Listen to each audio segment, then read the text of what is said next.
Hello and welcome to Wellness Wednesday. How the hell are you? I hope you're all well. I hope you're all enjoying this super duper weather. Guys, summer. I was gonna say winter. Listen, guys. One of these days I'm gonna think of something to say and I'm gonna go with it. Do you know what I mean? Anyway. um Summer seems to have appeared. I love it. Love it out in the garden. Don't bother with the internet. Sometimes I take the phone out with me, but half the time I can't be asked. Because I mean, let's face it, not a very nice world we're living in, is it? It's like, can we sort of just have a break from this? All this sadness, misery, disasters, just everything. Can we stop, please? I'm done with it. So, how the hell are you all? Nice to see you. And we got Barley in the house. It's so hot to cook. I will later on. I hope everyone is well and smiling today. I am waiting for the intro music of Jab because I always groove to it. Do you know what? Let me tell you a secret. I groove to it too. And I've heard it 1,000 times. And I still groove to it. I'm dancing away on my chair. I need to get a new chair, guys, because it started sinking. You know when your chair starts sinking? Anyway, that's what's happened. Hi, random fish. Hope you're well, my darling. Oh, you made blueberry jam today. Yay! That sounds great. And we've got this little lady with us. Hi, Edna. How you doing, darling? Okay, we'll just wait until she sorts herself out. She'll be here any minute now. Doopy doopy doo. I know, Aster. I don't know where she's gone. We can't hear her, can we? Right, okay, we'll carry on. She'll appear in a minute, guys. Who else have we got in the house? Everyone are here. Yeah, 4 people in the chat.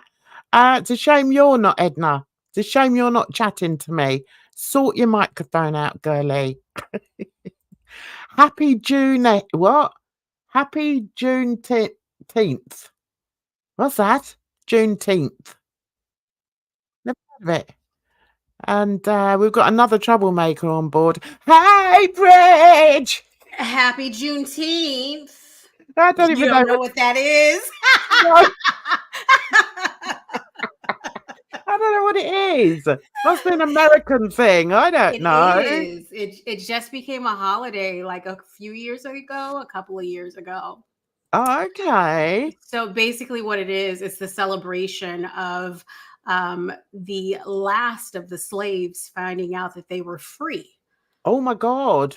And it happened 2 years later after the Emancipation Proclamation of Abraham Lincoln saying that the slaves were free, but there was some slaves over in Texas and they didn't get the message. Oh. Uh-huh. Oh God. So they were still slaving away and Yes, they were. oh, yes, they were. That'd be my luck. If I was in America, I'd be in Texas. I know I would. Edna, are you there, lovely? Oh, no, she's still struggling. How are you, Bridge, anyway? Have you had a good week? Good. Yeah, pretty good. Laying around, not doing anything. Of course not. I know. You just make me laugh all the time. Oh my God. She's off again, I think. Hey, Sasha, how you doing? It's a hot summer so far. It's hot over there, is it? It's not been wonderful over here, but it's getting better. Yes, it's becoming super duper weather in the UK. And then you get everyone saying, oh my God, it's too hot. Oh, it's too hot to go outside. It really hasn't been that hot in California or where I am. Hasn't it? It's been like well, you guys go by Celsius, so I don't know. Yeah, I've no idea. When you start giving temperatures, I'm like, Yeah. what? What's that mean? Hey, groceries, how are you? I hope you're well. Do you know what, guys? I was thinking as I was lying in bed last night, trying to sleep. Couldn't sleep last night. I don't know what was happening. So anyway, when I was lying there, I thought, oh, I know, we'll do a quiz on Wednesday. So I Mhm. was sat there and I'm going through all these questions I could ask. And then I thought, right, well, what I'll have to do is obviously check on them. So I'll Google them and anyway, so I was going through the whole format of what I was going to do. So it gets to today and I'm like, I don't know if I can, I don't know if I can be bothered. Sorry about that, guys. You nearly had a quiz. You nearly had one. I don't know why I bothered saying that, but still. Yeah, I prefer hot weather, most definitely. What about you, I mean, you normally have hot weather anyway, don't you, over there? Not too hot. We don't really Oh, get don't too hot you? around here. Mm-mm. Mm-mm. Oh, that's I not know too. it. I know where Edna is. It's usually it's hot and humid, and that's the worst. Yeah, I wouldn't be keen on Mm-hmm. that. Not at all. Mm-hmm. Um, well, apparently it's meant to get like, oh, you know, really, really high, record-breakingly high temperatures on Sunday, and I'm like, "Yeah, all right." They're always trying to frighten us like we're gonna get fried as soon as we go outside, do you know what I mean? "Don't go out! It's gonna be over 30!" It's like, "Oh, for goodness sake." Nobody cares. I'm gonna look up what is 30 degrees Celsius to 80, 86. That's not even that really that hot. It's not. It's 86 degrees Fahrenheit here. That's it's hot, but Oh, it's not that hot. oh, okay. Well, over here, everyone thinks we're all like, we're gonna be burned to a crisp. No, Um I remember seeing it was years ago, and they were saying it was during like a marathon or something, and it was over in the UK, and how people were like passing out because it was so hot, and it was only 72 degrees. Let me see what that is in Celsius. Hold on. It was 22 Celsius, and people were passing out. I was like, oh no. Yeah, we're just not used to hot weather over here. We're rubbish. No, we don't take the heat very well at all, Sasha. That's for sure. And I'm worried now about Edna because it says that she's here. And, there's a cute little picture there and we can't hear her. She can't. What do you reckon?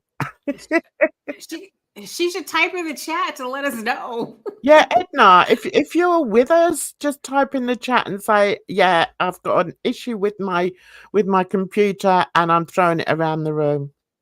Yeah. Uh, she she says oh, she's okay. talking. She's Huh. talking. It's not coming through, honey. Take yourself out again and come back in. See if that helps.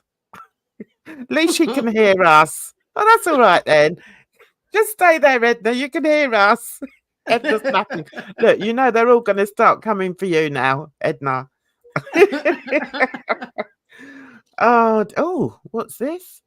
Put an ice pack on your neck and between your legs to cool off. Some runners told me to do that if overheating. It's a bit embarrassing going out with an ice pack sort of hanging out of your knickers, though, isn't it? And also, if it's that hot, it's going to start dripping. Hmm. So yeah, no, I'm not sure about that. Hey, Edna, you in now? Here she comes. Here she comes. I bet she's not Mm-mm. there. We can't hear you, Mm-mm. darling.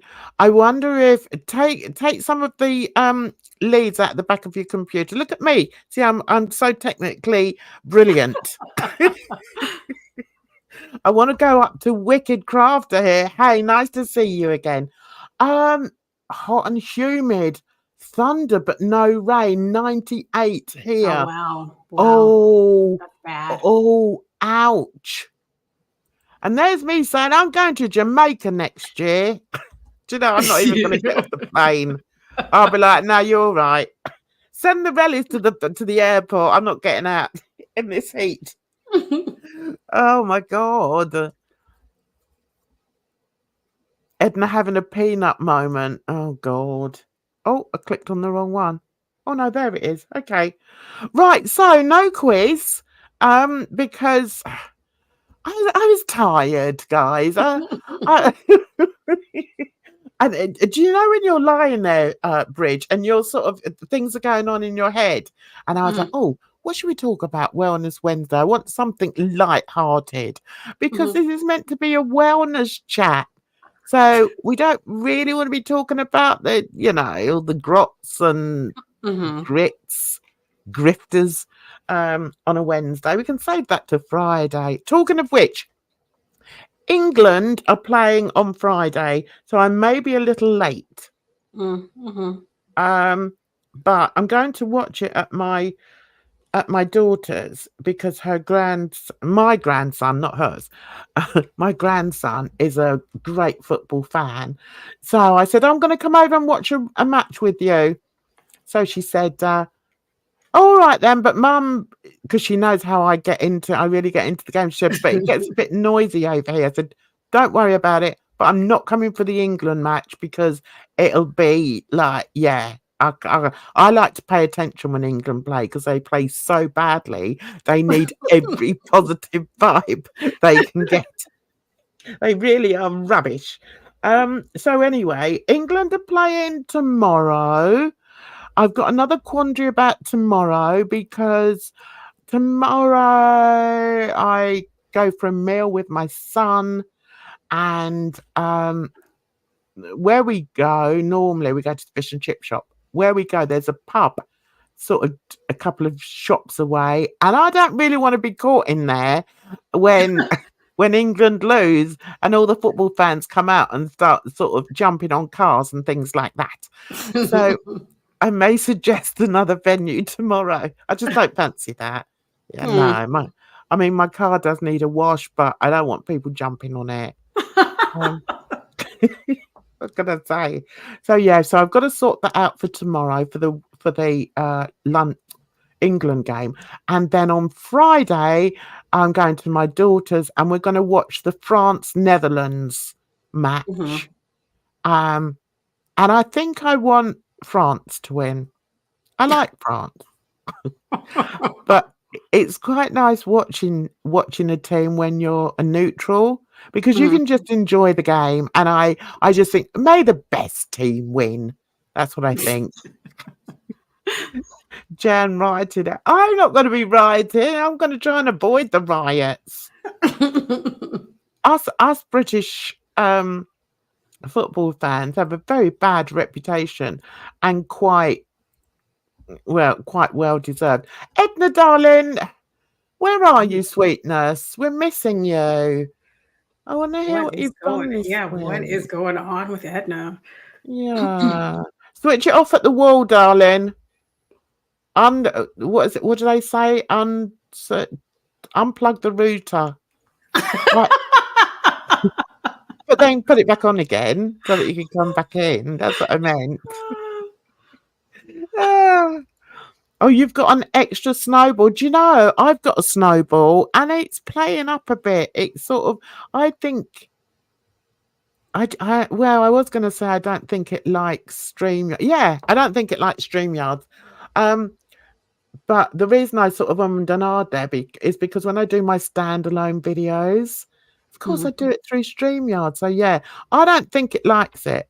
What? I think Monty, so. He probably did. oh my God.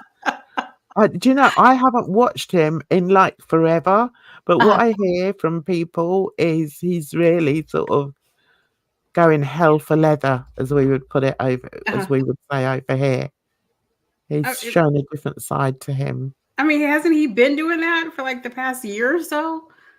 Ah, I don't know. Listen, it takes me a while to sort of work work out how I feel about somebody. Ah, Because in I the beginning, he was like all nice and soft spoken. And then I think, like, when people started coming after him, I think with the mom situation and then all the girls, that's when he just like switched up and was like, hell no. He was like, I'm going after everybody. But I mean, to be fair, you can kind of understand that. Uh-huh, I think uh-huh. when people bring in your family, then I can understand them, going like off on one. Mhm, And that's one of the reasons why, I despise the hustler even more than I did before. Because when you start, insulting family members or, just bringing them up, I mhm, just think it's nasty and mhm. it's just uncalled for. Let's try her again. She's back again. Come through, Edna. Come through. Have you switched it on, love? Have you switched it on? Oh, there she is in her new house and the bloody computer's not working. Let me see. Oh, he I got wonder if she schooled by the girls. I wonder if she tests because they have that little thing that before you get on stage when you first get on Yeah, StreamYards. yeah. Try that, Edna. Go into look, people are praying for you. Otherwise, it means I'm stuck with bridge. Do you know what I mean? Ah, she fixed her stove and her mic went out. Oh no. Oh, come on, Edna. We want you here. Everyone's praying. It's annoying though, I can imagine. I bet she's in a fluster now. Don't Mhm. fluster. Just keep trying and speak up when you come in and we'll just we'll just laugh at you. Yeah, yeah. I Basically. bet because everyone thinks we're vile anyway. They think we're horrible to Edna, and we're not like that at all. We just like to blame it on Edna, but we would like her to have a voice, so come back, come back. Yeah, probably. So, right, I'm trying to steer off the drama. Trying to be a good girl today because we have sort of slid into that a bit, haven't we, lately? Mhm. So I thought, should we do a true crime? Because someone didn't do the Doobry What's It. So let me get this on. Someone didn't do the quiz. So I thought, let's do a true crime. Now, I found this the other day, guys. And I mean, he's such a prolific uploader. He's always got good stories going on. So let's just present. And I thought we're going to have a bit of a chat about this because I thought it was really interesting. Why did that not present? I wonder. Okay, because it's doing a Edna. Come through, Edna. Right, okay, so this is Dr. Todd Grande. I know you've heard of him, haven't you, Bridge? Mhm. He did one Uh, video, I don't know if it was today or something, but I just saw the title and I was like, I am not watching that one. I forget what it was about, but it just seemed really gross to me. I didn't even want to watch it. oh, well, I hope it's not the one I've Yeah, chosen. I'm wondering. Yeah, the one I've chosen is woman pushes her children out of SUV on Oh, freeway. I saw that one yesterday. Yes. Okay. Oh, it's awful. Mhm. Bloody Mhm. awful. And yeah, he has been covering, let's just have a quick gander. He has been covering some really sort of horrific ones. And if they're to do with children, I try not to watch Mhm. it. Um, Cuz what was this that? one was awful. Did you see that one? Was Mm-mm. race a factor in supermarket stabbing a boy in shopping cart? No, I haven't seen that one. I've been seeing that lady's picture all over Twitter, but I haven't read Do you want to what's have a going on look with at her. this? But then I'd have to give you a trigger warning. Okay. What's that first one? It was probably that first one that I probably skipped today. What does that say? What this one? Liberal Uh-huh. professor arrested after sex Oh, with yes. profoundly Yeah, disabled man. I don't want to watch that. I skipped that one. Mm-mm. Yeah. I mean, as you can see, I watch most of them. Mhm. Um, Oh, or do you want to have a look? I've not watched this one. Rising superstar and former R. Kelly wife, killed by overloaded aircraft. A Oh, liar case. hmm. Do you want to watch that? Whichever one. See, I couldn't watch that one. Rejected husband drowns his 3 sons in a dam on Mm-mm. Father's Day. That's just awful. Some of them I just like, oh no, I can't watch that. Mm-hmm. I'm not going to watch that one. High school student on field trip disappears. Oh, hang on, there's Edna. Hey. Oh my goodness. Oh, Edna. Keep trying, sweetheart. Okay, I'm going to leave it up to chat. You're not bothered, are you, Mm-mm. Bridge? Uh-uh. Right, what would you like to see? Let's see. Oh, Barley. What's Barley said? I finished cleaning my room. It's a good feeling. I never put my room together with general house cleaning. I do my room separate. Oh, good for you, Barley. It's nice when you've, got on top of things. Right, so what does everyone want to watch? All 4 of you? I think, I've already watched that one, the children. Shall we look at the R. Kelly one? Because then it won't be quite so Sure. triggering. Yeah? Sure. Okay, so let's click on that then. Here we go.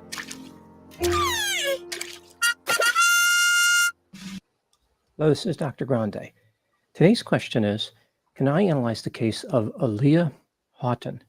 Just a reminder, I'm not diagnosing anybody in this Oh, video, Aaliyah. only waiting about what... Yeah, did I say the name wrong? I don't I think think did I you say said the name? Aaliyah. Yeah, I thought I said Aaliyah. Oh, yeah, Aaliyah. Aaliyah. Okay. I don't know why he's doing this. This happened a while ago, didn't it? Mm-hmm. Anyway. Yeah, it did. No, he still can't hear you, Edna. Edna, have you tried, like, when you come into the studio, click on the right hand side of your name and see on the 3 dots and then edit mic settings. Right. I put edit mic settings for Edna and yeah, hang on.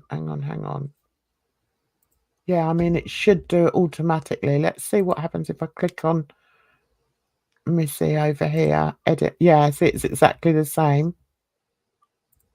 So yeah, click on the 3 dots and go into edit mic settings. There's no reason why it shouldn't be working, so it's got to be your end, sweetheart. Okay, so I'm going to try and look at the chat as we go along because I want to. Oh, is it? Is it really 20 years ago? Is it? It's been a long time. Yeah, restart, darling. Yeah, I wonder why he's covering Aaliyah. Or how do you say it? Aaliyah? Aaliyah, yeah. Mm-hmm. Aaliyah. Because they say she may have been murdered by Diddy and Jazz. Oh, really? And Jay-Z. could be happening in a situation like this. If you enjoyed this video, please like it, subscribe to my channel, and consider supporting me on Patreon.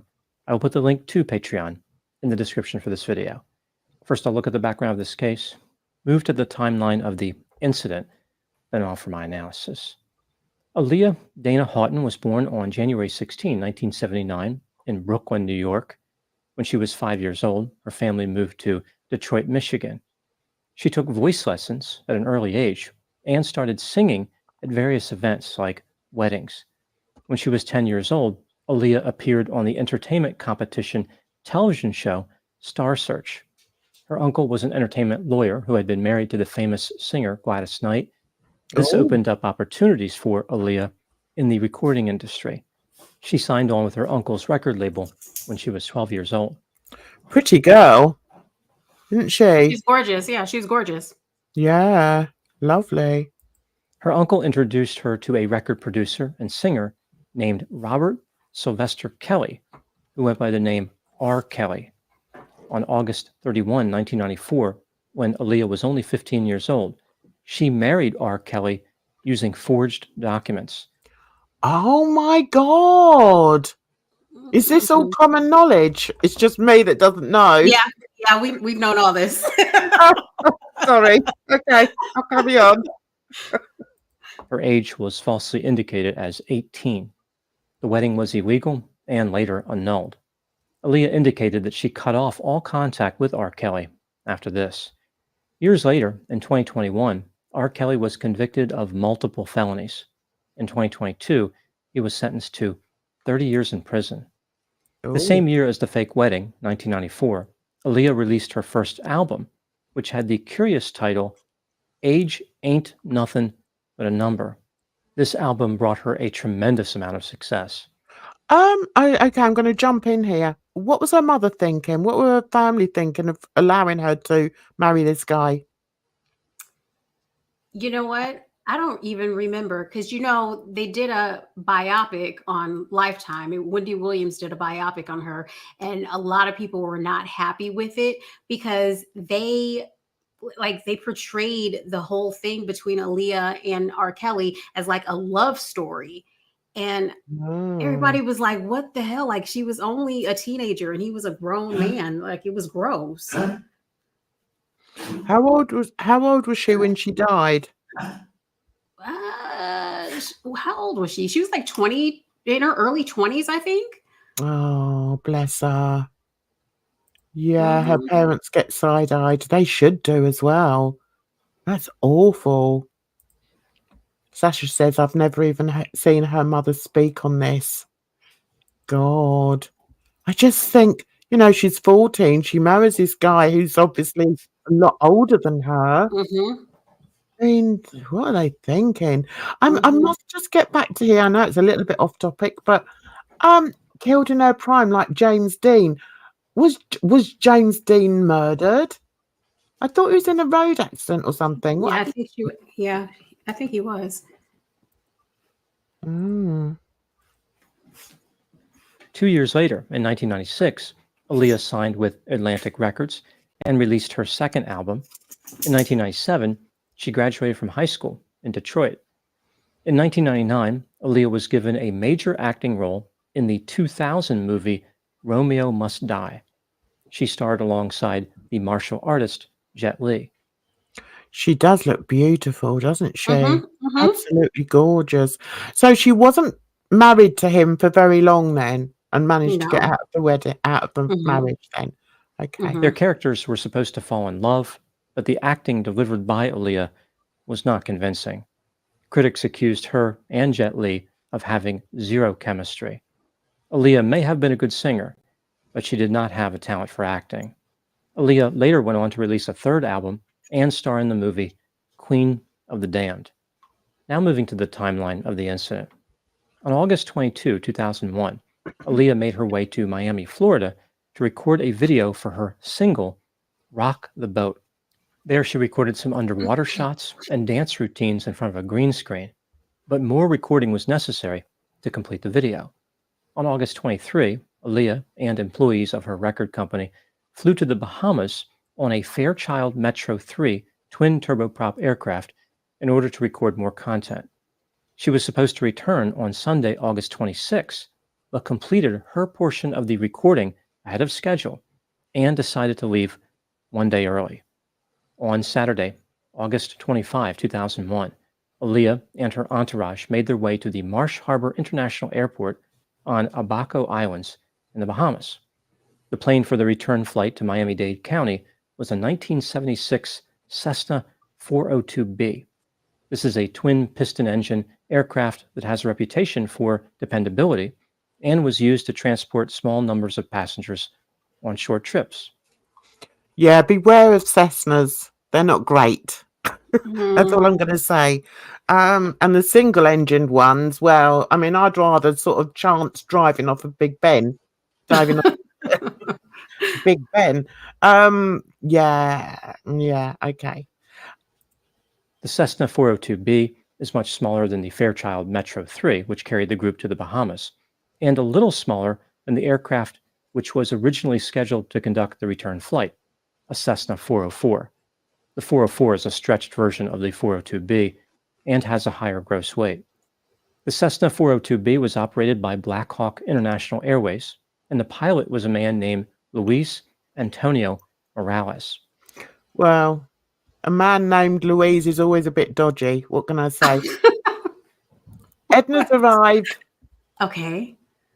Edna. Oh, Edna. Oh, sorry, honey. Just keep trying, lovely. We can see you. Maybe write in the chat, you know.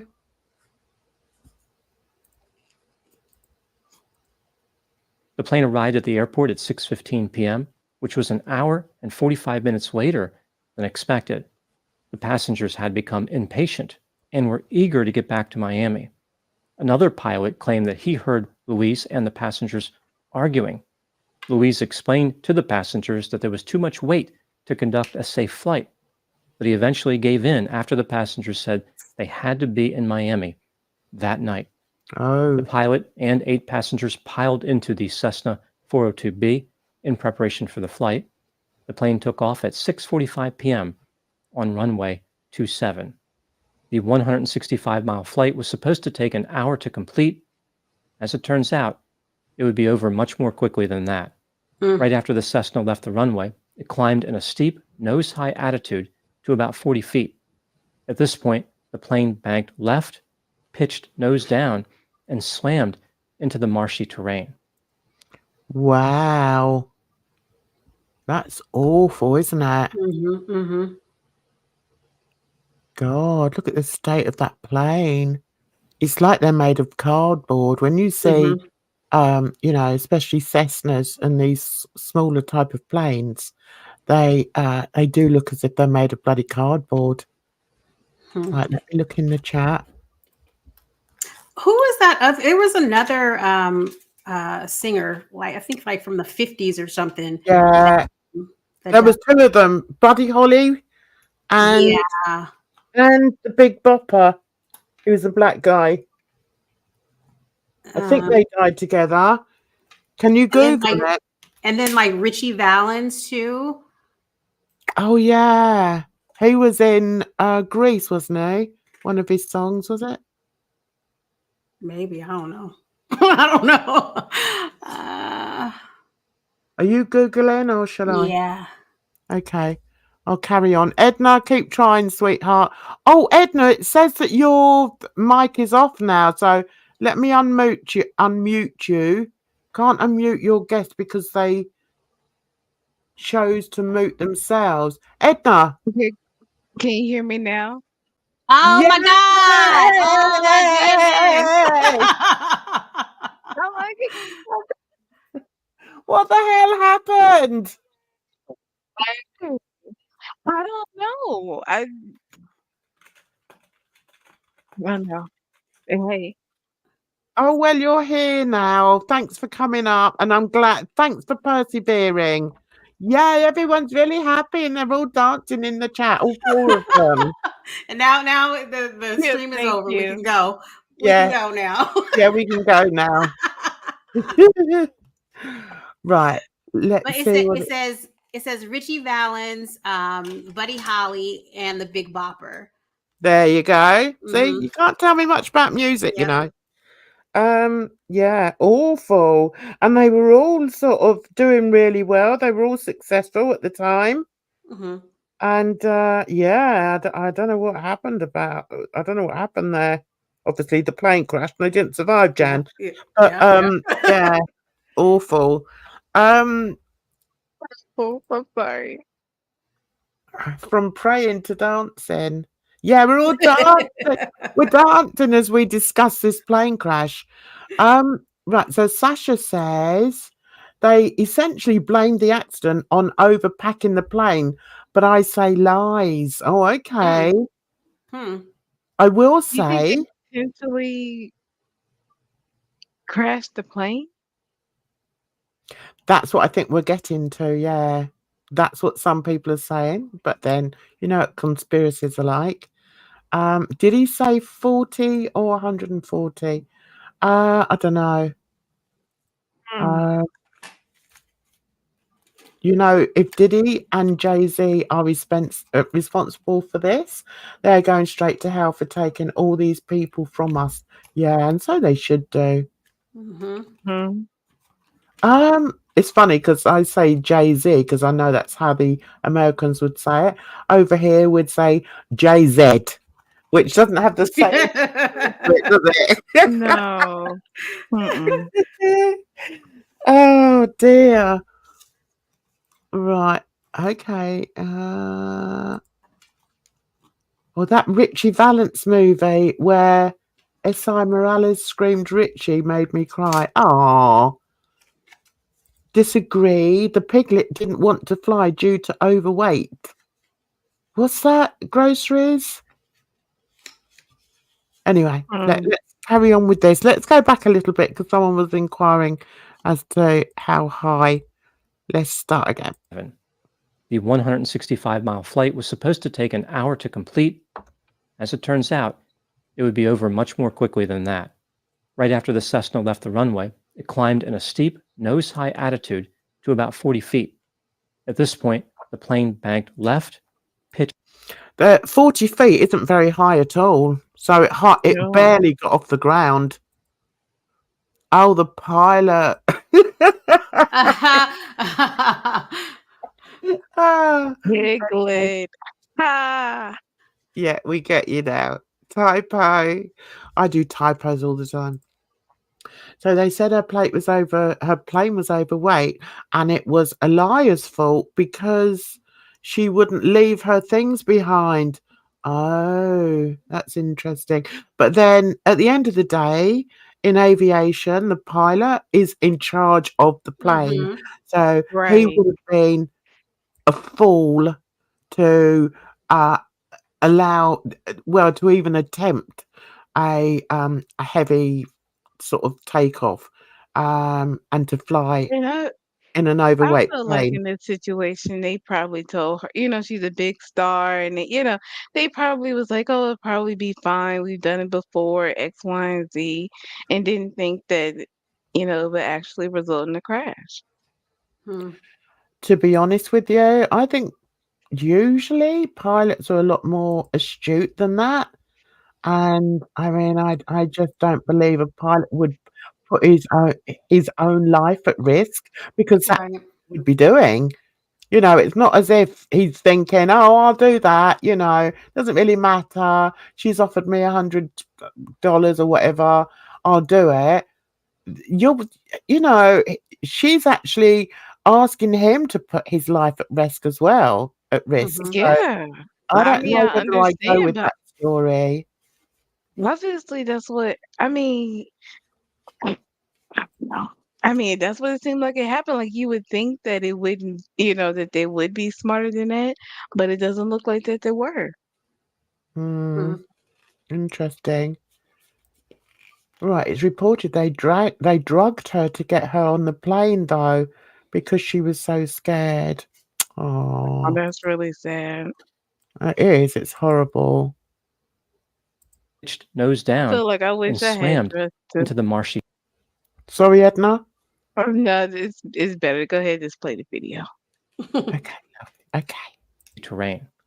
It did cartwheels before coming to a rest about 300 feet from the runway. 6 of the 9 people on board were killed immediately, including Aaliyah. The pilot, a hairdresser, and a security guard survived the initial impact, only to die later. Wow. Oh, that's really sad.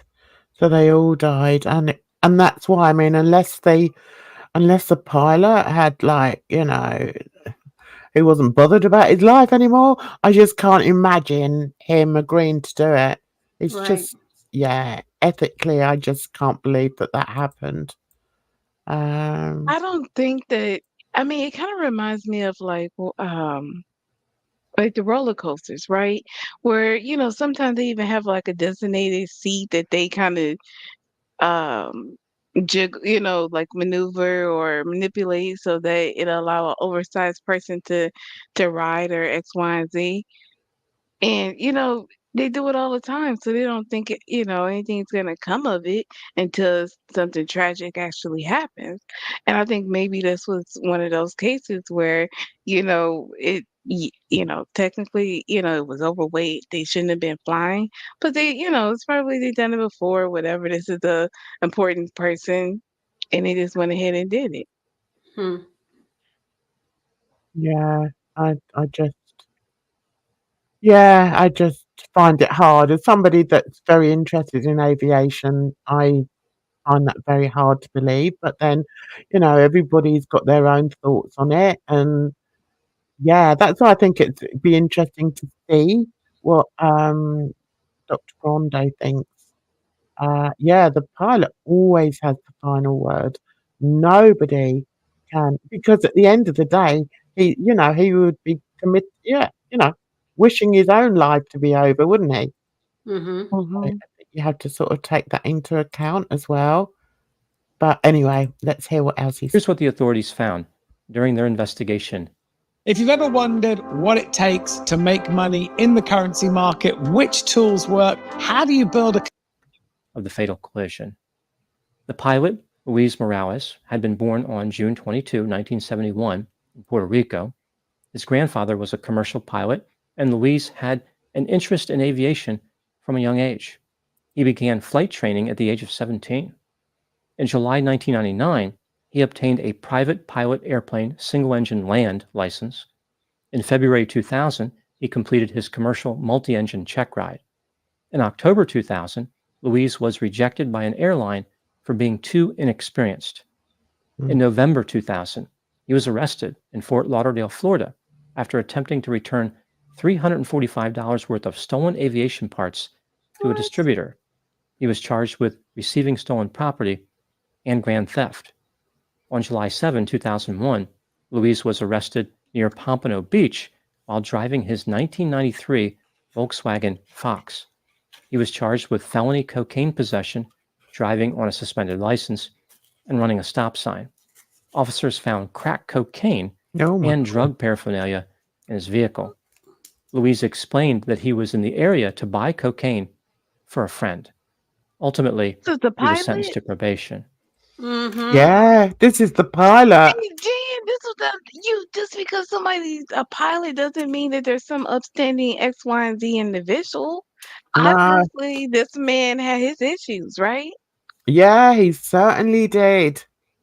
He certainly did.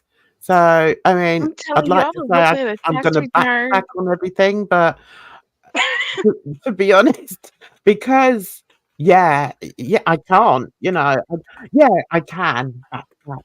But it's astounding to me that he's got away with it. But there's always somebody that's going to get through the loop, and this guy obviously got through the loop, and there's a reason. I thought you had to pass like a background check to be a pilot.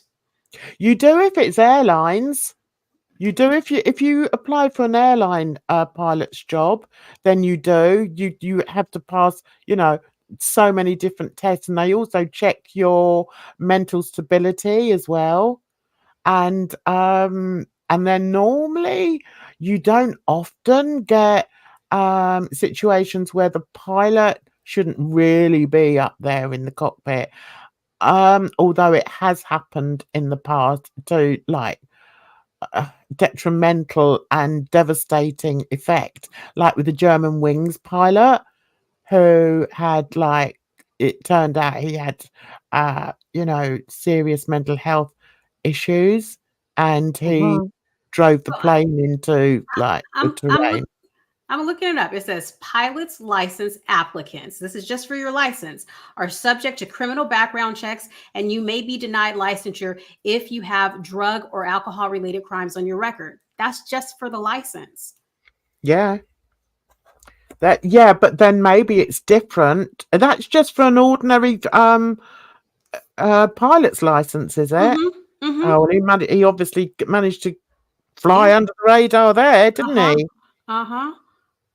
God. Right, look what's chat saying. Right, Sasha says, why I hate flying, I'll take a cruise. You'll I take a saw cruise shit. with me, will you? Okay, good luck with I that. saw a train. I saw a train story that was, oh, it was just horrific. The woman fell through like a trap door in the middle of the train. Oh my God, Mm. Mm-hmm. that's horrible. Charter planes are lax. Uh, I can charter imagine. planes, yeah, because this would have been a chartered plane. It was a private chartered plane, and Mhm. I think maybe um the rules for their pilots may be slightly lax, put it that way. Mhm. But airlines are very strict. As I say, people manage to get through, don't they? I mean, Mhm. it's like with anything. I mean, how did you get such an idiot as a president? And I mean, we could say the same thing for us. Look at our prime ministers. Do you know what I mean? It's like, really?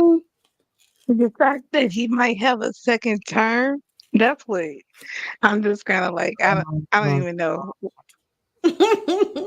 Okay, yeah, I think he does do that on here. I think Dr. Grande does do something on the Malaysian flight too.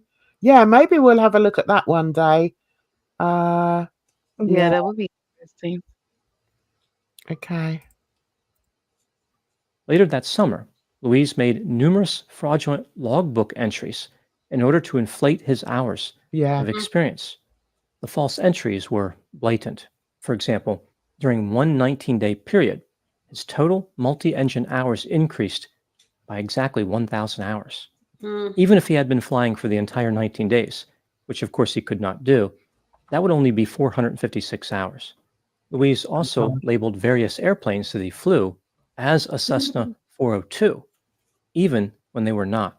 Oh my On God. August 23, just 2 days before the fatal incident, Louise found the job with Black Hawk International Airways. See, now that's a chartered airline, or yeah, airline company, and they're the That's ones that use the smaller ridiculous. planes. I know, isn't it? I So that mean, just actually the does fact that put a he, different that puts a different, you know, perspective on the whole thing, doesn't it? On all yeah, these well, if he's conspiracies. logging over 1,000 hours in 19 days, that's ridiculous. I know. Who was looking over his work? Mhm. I don't That's know. scary. But what's scary is that this company who probably, they get paid an awful lot of money to transport these superstars. Mhm. They get thousands and thousands of dollars to do that. So to put somebody that should never have been in that cockpit in Right. there is just disgusting. It's awful. As far as the cause of the fatal collision, here are the factors that contributed. The Cessna 402B was at least 941 pounds over the maximum allowable takeoff weight of 6,300 pounds. One piece of luggage was unaccounted for and not included in the calculation. There was Oh, also a center of gravity problem. It was 4.4 inches aft of the maximum aft allowable center of gravity envelope. Part of the problem right. I don't know if you understand that, but in planes, Mm.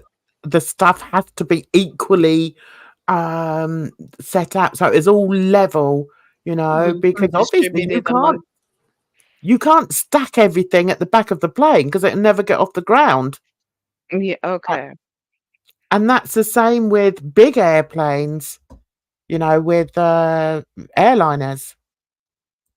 was that two 300-pound passengers climbed into the very back of the aircraft. God. There's Wait no a minute. evidence Wait. that the Well, pilot ever performed he, weight and balance. he said two 300-pound passengers. Yeah. That's what he Who are said. these fat? Who are these fat No, he said people? 250, didn't he? Didn't he say 250? I heard Like he called 300. me out. No.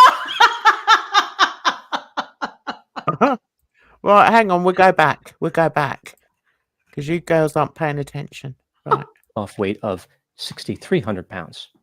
one piece of luggage was unaccounted for and not included in the calculation. There was also a center of gravity problem. It was 4.4 inches aft of the maximum aft allowable center of gravity envelope.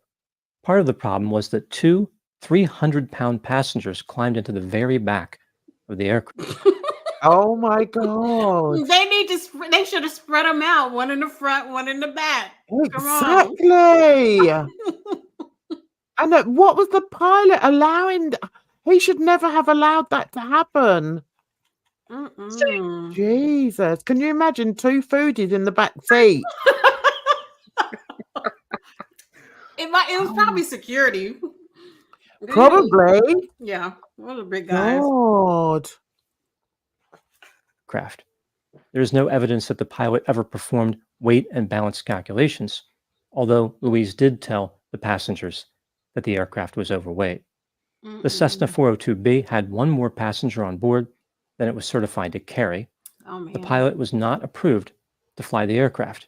He falsified logs to get his FAA license. He had cocaine and alcohol in his system. Oh my God. And he did not follow the manufacturer's checklist for takeoff. Wow. For example, That's horrendous. And also another thing is they flew out of Barbados, yeah? That might have been a small airport, so there wouldn't have been so many checks there as well. You know, he wouldn't have had maybe ATC calling him out, or you know, it's just different. A lot of it depends from where you fly into. That's why I'm a bit worried about Jamaica, because it's like, you know, there's sort of manana, and it'd be just my luck. The airstrip's not ready for my plane. But in all seriousness, there are so many things that add up to it. But this is damning. This is awful. Yeah. Everything was stacked against them. Everything. It sounds like it, Fish, huh? So they had not only extra luggage, they also had an extra person on there. And the pilot had actually said we're overweight. Well, then he shouldn't have tried to get off the ground with it then. Yep. Jeez, that's horrifying. But think about that situation, Jan. You're going to be like, okay, so who's the fatty that's going to stay back? whose luggage is going to be on the next flight? You know what I mean? Like, nobody wants to deal with that. Okay, so you'll risk your life then, would you, Edna? Obviously they did. Listen, looking at this now, I wouldn't. But you know what I mean? Like, I could definitely see them being like, oh, you know, what do? We just squish everybody in and hope for the best. And it didn't work out. It does sound like it. It really does sound like it. Example, the trim tabs were set out of the normal range required for takeoff. Or the chat? Ah! Random Fish. I really want a Monty Jan Jamaican travel vlog. I think we need to give the people what they're asking for. No.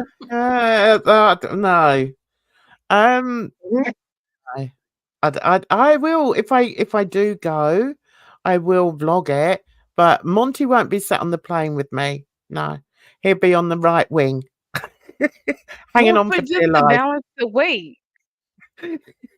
What are you saying? I'm fat. What are you saying? No, just in general, you got to balance the plane. Oh, we're going back to the true life story. Okay.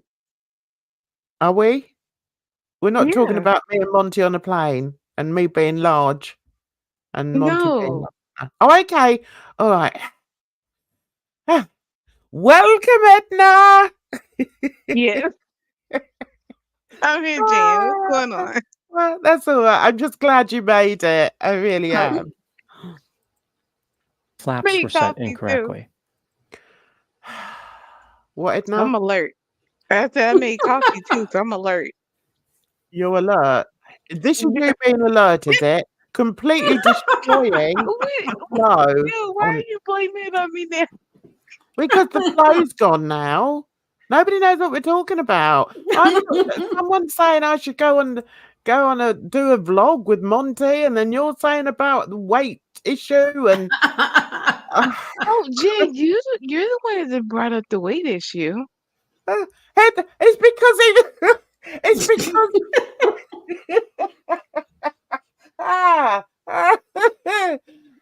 it's because Dr. Grande brought it up, lovey. Right, that's what I'm saying. I didn't realize it was such a big issue, but listen, if you listen to these what do Of you course call it, it's a big body issue. positivity people, and Exactly. the people who are like, fat positivity, they have you think, oh, it's no big deal, but it does it does matter. Well, tell them to squeeze themselves into a Cessna then, and see how Right. well they go. I mean, of course, weight has a lot to do with it. There's one airline, I think it might be in Sweden, that are thinking, thanks, Random Fish. Do you know what? The funniest thing is, it's not even intentional. This is just what there's an airline in Sweden that weighs the passengers now. Oh no. Well, Oh, I've heard yes. that. Oh, What's yes. the cutoff, Jan? How many? What I need to get down No. to? Let's get our Googler to have a look at that while we watch this, because yeah. What do we think about that? I think it's a jolly good idea. Listen, if I'm in a plane, right, especially if I'm in a plane like, hang on, let's see, where is it? Like that. If I'm in Oh, a plane right. like that, the last thing I want is two beefy 300-pound lumps climbing into the plane with me. Listen, as a beefy, 300-pound lump, I don't blame you. Yeah, and I'm not having a dig at you, darling, but you have to think about safety. And if you're going up in a little thing like this, you are going to be considering the weight Mhm. issue, aren't you? And the weight distribution. Weight Oh, you should. distribution on an aeroplane is very important. Look, Mm-hmm. Dr. Grande says here, look at the face. He's like, yeah, Edna. What are you talking about, love? I'm working on it. Yeah, of course it's an issue. So have you found it, Bridge? It says that Finnair, a Oh, Finland national Finnair. airline. Mm-hmm. Oh, Finnair flying to Heathrow. It's Really? hilarious. Yeah, so they're doing it. So what do they class as overweight? I want to see if I come in as overweight. Mind you, I haven't weighed myself for Passenger years. weight averages. The program helps determine. I feel Oh, like with a no. name like Thin Air, most people will probably be overweight. No, it's called Finnair. For Finland. Yeah. Oh, okay. I thought you were saying thin. No. That's good. And there was uproar. There was uproar about it. How dare they weigh people? Well, come on. You have to be, common sense. If you've got a whole plane full of overweight people, the plane needs to know about it. And the pilot needs to know about it. Now the thing is, in the airlines, they're how can I put it? There's a lot of leeway on both sides. On both sides, like it makes a difference if, 300 thin women get on. But there is, so that is taken into account. But it is like when they're working out the calculations, weight is definitely something that is taken into account. Yeah. Listen, Sasha, don't be spreading it around with foodie. She putting people's lives in danger. Exactly. Trying to sneak on this airplane. Yeah. I approve, says groceries. So do I. I do. And I'm not saying it because I'm fat phobic or anything like that. I'm saying it because I know about, I know a bit about aviation, and you want it to be as safe as it can possibly be. And I'm sorry, but going up in a little plane like that, and there's these huge bodyguards. They should have been checked, or that should have been checked, Right. you know, because it does matter in especially small planes. Right, Sasha says we all need to know when a foodie is on board. Facts. You know, on the bigger planes, it doesn't matter so much because there is so much leeway. I can't think of the right word, in the specifications, you know. But on a small plane, it definitely would have some bearing. But I mean, it sounds to me as if this guy was coked up. This pilot was so coked up, he didn't even consider it. Yes, I should, shouldn't I? Yes, I might do. Because when I do watch plane videos of when they're loading cargo planes, and you won't believe how much they can get in the bottom of a plane. They load everything into the bottom of the plane if it's an airliner, but if it's a cargo plane, they fill it to the brim, but it's very carefully, what's the word I'm thinking of? Work Loaded. out how much can actually go on there. It's so important, you know. I Yeah. mean, even I've watched videos where something's come loose in the back of the plane. That plane has to hit the ground very quickly. Very quickly. I'll have a look at that in a minute, Sasha. Yeah, I am. I'm very interested in aviation. Don't know why, because it scares the life out of me, but yeah, I do like it. Yeah, have you seen the video of the Boeing door coming off mid-flight? That's very unusual for that to happen, but yeah, Mm-hmm. I've And there was seen some other those. things that were happening too. I don't know exactly what because I stopped listening after the door came off. I don't need to know anymore. What about that poor woman who was sucked out of the well, she wasn't actually sucked out, but most of her was sucked out of the Southwest airline a few years ago. She didn't make it, huh? No, Or she didn't did? make it, bless her. Oh, what happened? It just broke. The window broke. I don't know why. There's no Oh, reason for wow. that. I I mean, hadn't heard as about far that. as sorry? I said I hadn't heard.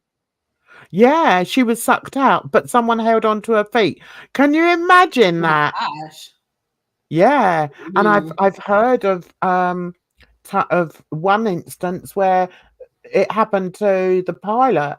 It happened to one of the pilots, but you do know that there's always at least two pilots in the cockpit. Mhm.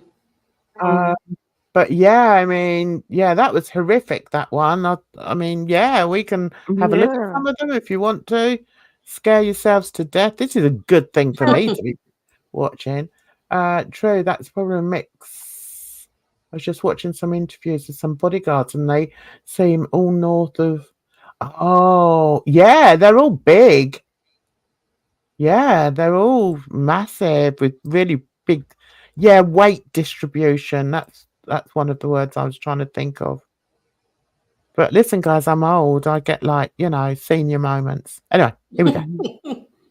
Even when they were not. On August 23, just 2 days before the fatal incident, Oh, okay. Louise found a job with Black Hawk International Airways. As far as the Check that out, Bridge. Black What? Hawk International Airways. I bet they're no longer viable or working or, in business. cause of the fatal collision, here are the factors that contributed. The Cessna 402B was at least 941 pounds over the maximum allowable takeoff weight of Right, so 900. So that's 3 foodies overweight. 2 foodies. Yeah. That's 2 I was foodies. gonna Oh, say, 2 foodies. Jan. I can't do maths. But Man, yeah, you wanna Black go off of what she says.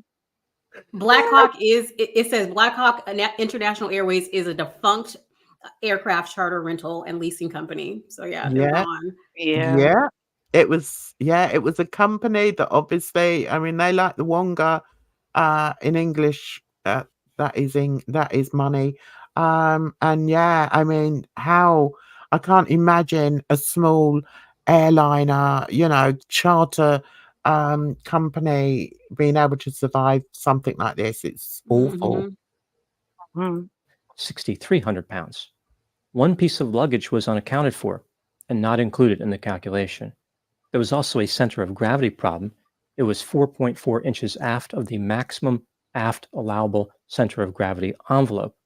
Part of the problem was that two 300-pound passengers climbed into the very back of the aircraft. There is no evidence that the pilot ever performed weight and balance calculations, although Louise did tell the passengers that the aircraft was overweight. The Cessna 402B had one more passenger on board than it was certified to carry. The pilot was not approved to fly the aircraft. He falsified logs to get his FAA license. He had cocaine and alcohol in his system, and he did not follow the manufacturer's checklist for takeoff. For example, the trim tabs were set out of the normal range required for takeoff, and the flaps were set incorrectly. Luis Morales was dangerously incompetent and managed to kill 8 people 2 days into his job. God. Now moving to my analysis. Here are my thoughts on a few areas that stood out to me in this case. What, Edna? I was thinking just 2 days. That's I crazy. know. Yeah. I'd have been like, I ain't getting on this plane with these two. Sorry. See, this is the thing where we look at functioning addicts and we think, oh, it's, like it's bad, but it's not that big of a deal because they're able to get through, right? Technically, was he able to fly? Sure. But when it came, but he doesn't have good decision making skills, right? So when it came to being able to looking at the situation, being the overweight luggage and the distribution of people, too many people, all this kind of stuff, he was like, whatever. That's the problem. But also, you say technically he could fly. I would disagree with it. I would say that he obviously couldn't fly because, I mean, he barely got off the runway. I mean, they didn't even get into the air. 40 feet is nothing. And, Right. they actually crashed right near the air, the end of the air of the runway. So I would question that, and I would, say that it doesn't seem that he was able to drive or, fly that plane, especially this in the state he was in. And obviously that's obviously it's part of it has to do with the fact that he took really bad choices on that day for substance abuse, if you like, or substance reasons. But yeah, I would say that anything that he learned before that meant nothing because he just crashed into the ground. So yeah. Item number 1. Based on a book that was written about the life of Aaliyah, a story started circulating in the media about how she was drugged and carried onto the aircraft. This makes it seem like she was taken on the fatal flight against her will. That's not exactly what the book said, and the reliability of the account in the book can be questioned. According to the book, Aaliyah was a nervous flyer and had complained about a headache right before the flight. A 13-year-old baggage handler said that Aaliyah took a pill before takeoff and fell asleep in a taxi. No one saw her. Did I get that right? 13-year-old bag handler. Well, 13. Maybe, yeah, maybe they, because you can start working here, I think at like 14 or 15. So God. being carried wasn't onto this the in the aircraft. summertime? Maybe In all this, likelihood, maybe this is after school hours. Hmm. when it was time to take off, someone woke up Aaliyah and she simply walked onto the plane. The Cessna 402B is a very small aircraft for someone to carry a woman on board. Item number 2, both the pilot and a few baggage handlers told the passengers that there was too much weight on the plane. Aaliyah was not part of this conversation. The passengers became angry and insisted that they had to be in Miami that night. And this again, I go back to what I was saying about it must have been a small airport, because if it was, say, in JFK or, in Heathrow, that plane wouldn't have been able to take off either. No way. I find this curious for a few reasons. The entourage was actually going home a day early because Aaliyah had changed the plans. Again, she finished early. They were supposed to fly back on Sunday, and she changed the day to Saturday. Why did the entourage need to get there on Saturday night if they had originally planned to stay to the next day? Furthermore, why weren't they willing to leave a few people and some luggage behind? Was it really critical that every single member of the entourage made it back to Miami that night? Were these people really that important? Even though Luis was not going to win the Pilot of the Year award and was probably going to lose his license soon, he was the only one who was even close to being qualified to fly the plane. He knew the plane better than anyone else there. It's worrisome that these passengers thought they understood more about the physics of flight than the pilot. I think this reveals something about the personality characteristics of some of the passengers. They were immature, arrogant, self-centered, and impatient. Desperately latching on to the power and fame of Aaliyah, they were accustomed to getting their way. Item number 3, Aaliyah hated flying and had a particular fear of small aircraft. She viewed the trip to the Bahamas to shoot the music video as unnecessary and dangerous. There's no doubt that she had a point. The Rock the Boat music video was nothing special. We're tired of being told to just eat less and move more. Introducing Juniper, the medical way to lose weight. We've helped patients lose. The key element filmed in the Bahamas was a shot on a 72-foot catamaran, which featured Aaliyah and several dancers. The Bahamas is known for this type of imagery, like boats floating on the clear blue sea, but this could have been shot in Florida. Even if they insisted on filming in the Bahamas, there was no need to take a small charter plane. As far as the quantity of people in the entourage, Aaliyah probably only needed one hairdresser, the makeup artist, and another employee who was a video producer. Absolutely right there. But you know, everybody else want to go too. You're not leaving me. I want to go to Bahamas too. Right? Yeah, but as long as those two big beefy guys don't get on my plane, I'm good. They should have taken some of that, whatever was advertised just before. Yeah. The other 4 people were not necessary. It's not unusual in the music industry for everyone to want to be near the talent. Perhaps that's what happened here. Item number 4, what do I think happened in this case? This is just a theory, my opinion. Aaliyah was musically talented, clean-cut, and would have had a long and successful career if she was not tragically killed. She was mindful of how unusual her success was and did not take it for granted. For this reason, even though she was displeased with shooting the Rock the Boat music video in the Bahamas, she decided not to rock the boat. She went along with the plan, even though she had valid concerns. As Aaliyah was skyrocketing to fame, the pilot, Luis, was plummeting to the ground. He was a fraud whose life was going nowhere. Aaliyah was on her way up, and Luis was on his way down. Unfortunately, he brought everyone down with him. The blame for the fatal collision falls on the pilot. It was his responsibility to safely operate the aircraft, no matter how much complaining the passengers did. In a curious and sad way, the earlier offenses that Luis committed contributed to the fatal collision. This wasn't just about the weight of the aircraft. It was about the decision-making process of Luis. Due to his many other mistakes, like using cocaine, he was in a bad position as far as challenging the passengers. He did not want to be the center of attention. Scrutiny was not his friend. If he refused to take off with all the passengers and their luggage, someone might have looked into his qualifications. They may have complained to his employer. Just like Aaliyah, Luis did not want to rock the boat. He didn't feel as though he could get away with it. A foundation for disaster had been established by Luis through his desire to have a position he did not deserve. He did not make the weight and balance calculations because he did not want to know the result. Luis Morales never mastered flying, but he did master lying to himself. Those are my thoughts in the case of Aaliyah.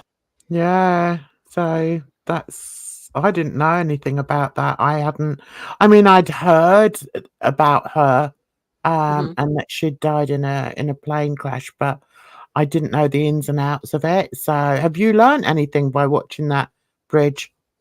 I mean, I didn't know anything about the pilot before this. Yeah, me either. It's frightening, isn't it? Mhm. It's not Absolutely really that frightening. surprising because listen, I've been looking at, I've noticed some of these tax returns that I'm reviewing, right?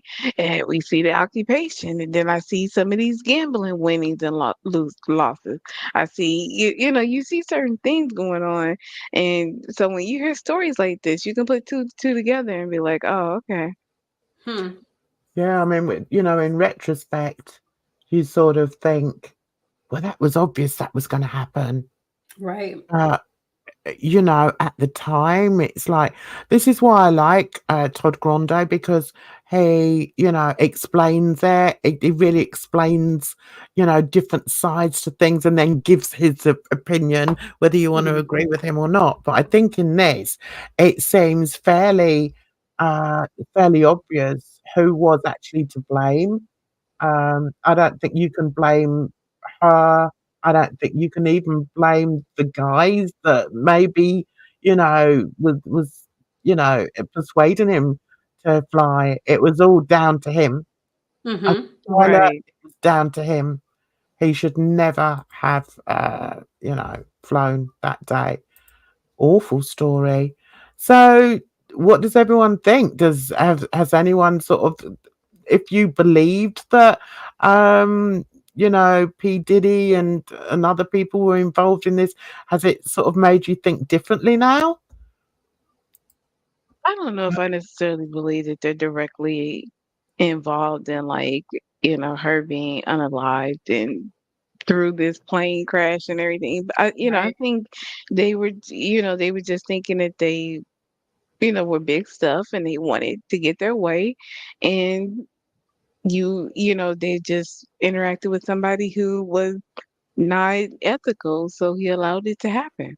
And it Mhm. just ended in tragedy. I think, I don't think it was necessarily like a conspiracy. Oh no, I don't think there's any. Oh, okay. Random Fish thinks Jay-Z did it. How's that? How's that? Explain. Go on, Bridge. What were you gonna say? I wasn't gonna say anything. Oh, sorry, I missed what you actually What does said. Sasha, yeah, what does Sasha say? Came from her I dad's think only side. R. Kelly would have to gain from her dying, to be honest. And I don't think he has anything to gain, really. No, I mean, I don't see that either. Because it was all down to the pilot. So unless the pilot was purposely drugged or something on the day, how can you blame somebody else for it? I mean, that doesn't make sense to me. No. I'm just looking for, and I know we're not Yeah, but going Sasha, over. I don't think that really matters. Yeah, they were an item. They were married. But I don't think Were they she married needed at to the be time? unalive. I, I don't know the I don't timeline, think so. but No, I think they had broken up way before then. okay.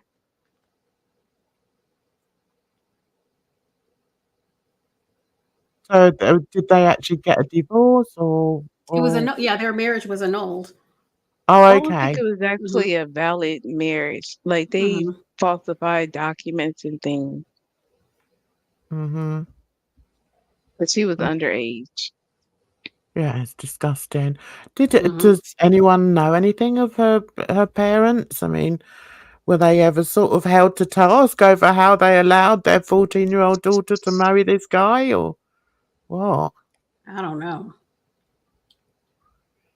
I'm looking for. There it is. Right. I You find might it hard to believe because I think the family basically is saying that they didn't really know what was going on, right? They didn't realize that their 14-year-old daughter was married. Well, How could they they not did. realise? Right. Didn't they sneak off? And she was probably under his care for however long, because like he was her mentor and stuff, and he was the one getting her career off the ground. So they probably entrusted her to him, and they probably snuck off and got That's married. crazy talk, though. Like, I couldn't imagine. Like, that would have never happened. Yeah. No. Like, to give your 14-year-old daughter to I mean, even if it's like some superstar or whatever, like to this, like, he wasn't even 30 years old. I think he was like 27, 28 years old. Man, like, Well, that's how he got all those what? other girls. That's how he got all those other girls too. He was promising them like, "Oh, I'm going to make you famous." And the parents were like, "Okay, well, here you go." Yeah, but to be sent without a chaperone that's Yeah. the crazy part. Even Yeah. if it would have been like a older, cousin or sibling or somebody. Now, even if the parent couldn't go, there wasn't an aunt, there was, nobody, you just let her go by herself. That's wild. Like, it makes me think that they knew what was going on and they just allowed it to happen. Hmm. Yeah, it's terrible. Because I find it Mm. hard to believe that they had no idea that she was Ah. pregnant, that she had gotten married, that she had this relationship with him. Did she have his Like, baby then? Mm-mm. no, I think she had an abortion. Oh my God. Well, before we go, I think we've got time. I thought while we're on this page, this is also, yeah, I've heard about that barley. That's awful, dreadful. I'm sorry that happened to you. Right, this is similar. If turning on the television makes you sigh and feel a bit gloomy, then I'd like to invite you to come and join us. Hello, this is Dr. Grande. Today's question is, can I analyze the case of Jenny Blaylock? Just a reminder, I'm not diagnosing anybody in this video, only speculating about what could be happening in a situation like this. If you enjoyed this video, please like it, subscribe to my channel, and consider supporting me on Patreon. I will put the link to Patreon in the description for this video. First, I'll look at the background of this case, move to the timeline of the incident, then offer my analysis. Jenny Kate Blaylock was born on July 8, 1979, and lived in Knoxville, Tennessee. She graduated from high school in 1997. In 2001, she earned a bachelor's degree in human resources from the University of Tennessee. She eventually obtained a general contractor's license and started 2 businesses. Sasha, he's got 1.46 million subscribers. I started following him years ago because he used to do a lot more about mental health. And then he sort of started talking about, other things. Because after a while, you've got to spread out a bit, haven't you? So then Let he me tell started. you. Right.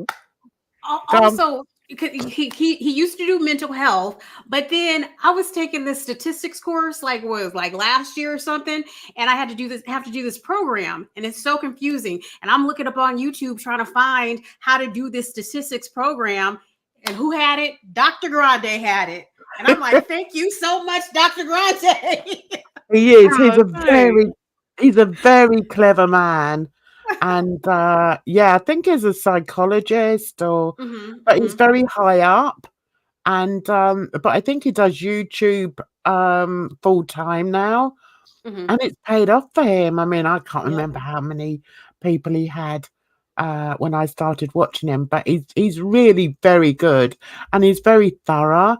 And he's normally quite unbiased as well, which is good. You don't want somebody who's just gonna um, always support this particular person or always support that. It's nice to have somebody that just gives you the cold facts, really. But then he does look at it from a mental health perspective at the end of his videos. And yeah, I like that. So this one is called Content Creator Crashes Airplane While Recording Social Media Video. I don't know if any of you have heard of this, but it's quite interesting that yeah, I sort of liken this to what happened to Aaliyah because This woman should never have been at the front of the plane. But anyway, Right. I'll let him tell the story. Lux Homes and Design. This was a custom home building and remodeling company. And Plantation Reclaimed Incorporated. This company reclaimed wood from barns. Jenny operated a YouTube channel called TN Fly Girl. In August of 2021, she started uploading videos featuring her efforts to earn a private pilot's license. In June of 2022, she purchased a 1965 Beech 35 C-33 Debonair. This is a single-engine propeller aircraft with retractable landing gear. It is a... That's another thing I have to say. I'm surprised that in Aaliyah's crash that there was only one pilot, because if it was a twin engine, normally there's two pilots. So yeah, I find that a bit odd. But anyway, so here she is, right? Little Miss Content Creator who has tried every which way to be popular and be successful on YouTube, and she decides she wants to be a pilot. This is basically what happens. And once again, it's a Cessna, very similar to a Cessna. So here we go. A relatively sophisticated and powerful aircraft for someone learning how to fly. After the purchase of this airplane, many of the videos that Jenny uploaded featured her flying it. By early December 2023, she had 16,000 subscribers and about 750,000 lifetime views. Many of the recent videos have been taken down since the incident that I will talk about in a moment. The channel featured videos of Jenny's experiences through her pilot training, including some of her more challenging times. Here are a few of her video titles that sum up her channel pretty well. What did I miss on my checklist before takeoff? The mystery of my autopilot. Is it possible to fix it? Will we make it before nightfall? Aircraft malfunction at 4,000 feet, emergency landing, and what to do when nothing seems to work. Some of Jenny's videos featured her flying with her father, James. She described him as someone who had, quote, years of flying experience, unquote. Now moving to the timeline of the incident. On December 7, 2023, 44-year-old Jenny Blaylock was with her 78-year-old father, James Blaylock, in her Beech Debonair. Jenny was planning on flying from Knoxville Downtown Island Airport in Knoxville, Tennessee, to Saline County Regional Airport in Benton, Arkansas. These two locations are about 500 miles apart. The purpose of the trip was to get instrument upgrades for the Beech Debonair. Jenny took off at 9:48 a.m. Her father was in the passenger seat. The Debonair climbed to 2,500 feet and stayed there for about 12 minutes before climbing to 6,400 feet. Jenny was flying in clear skies with visibility of 10 miles. It was 53 degrees outside. When the aircraft was about 161 miles into the trip, air traffic control told Jenny that she was left of course. She responded by saying that she was correcting the course. Starting at 10:19 a.m., it appears as though Jenny was experiencing some difficulty maintaining a steady altitude. She started a series of descents and climbs. Her altitude varied between 6,400 feet and 5,300 feet. At 10:57 a.m., the Debonair descended down to 4,300 feet, where it was traveling at 164 miles per hour. The aircraft then climbed to 6,050 feet, where it was traveling at 97 miles per hour. At this point, the Debonair entered into a rapid descent. Sorry, Edna? I was just saying, oh my goodness, that's really slow for an airplane, isn't it? It's really erratic as well. And yeah, very erratic. And it was picked up by ATC, which is air traffic control. Let's go back over there. Feet, where it was traveling at 164 miles per hour. I think that is a bit slow, actually. Yeah. The aircraft then climbed to 6,050 feet, where it was traveling at 97 miles per hour. That's slow. At this point, the Debonair entered into a rapid descent. The maximum rate of descent reached 11,900 feet per minute, and the maximum speed reached 262 miles per hour. Air traffic control attempted to make contact with Jenny, but she did not acknowledge them. Then they received a communication from Jenny where she stated the airplane's registration, the word debonair, an emergency declaration, and finally, an unintelligible word. About a minute later, a communication was also received from the passenger, James, but it was largely unintelligible. At 11:03 a.m., Jenny's aircraft slammed into a wooded area near Pulaski, Tennessee. Here is what investigators found at the crash site. The bodies of Jenny and her father were recovered near the wreckage. Presumably, they died due to the collision with the ground. A witness told the media that one of the victims was on fire when emergency services arrived. The debris field was about 300 feet long, and several treetops leading to the wreckage were chopped off at progressively lower heights. This appeared to reveal the path of the aircraft. Impact forces and fire destroyed the cockpit, and the flight control system components were all destroyed or significantly damaged. No flight instrumentation or gauges were recovered. The settings for the autopilot could not be determined. The elevator trim tab was set at about 5 degrees of deflection in the nose-down direction. The maximum deflection in this direction for this aircraft was 10 degrees. Investigators found 2 digital recording devices, which were intact and will no doubt be examined further. These were almost certainly the cameras that Jenny was using to produce videos for social media. A witness stated that right before the crash, the aircraft was flying at a high speed and the engine was running. The aircraft was not in a stall and it was not spinning. The preliminary report.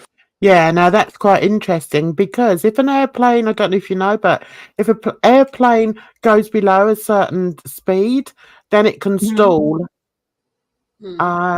So yeah, I immediately thought it was a stall situation. But no, apparently it wasn't because somebody heard They the don't engine really know running. what happened. No, they're saying that somebody heard the engine, so it wasn't in a stall situation. She was going fast as opposed to slow. Right.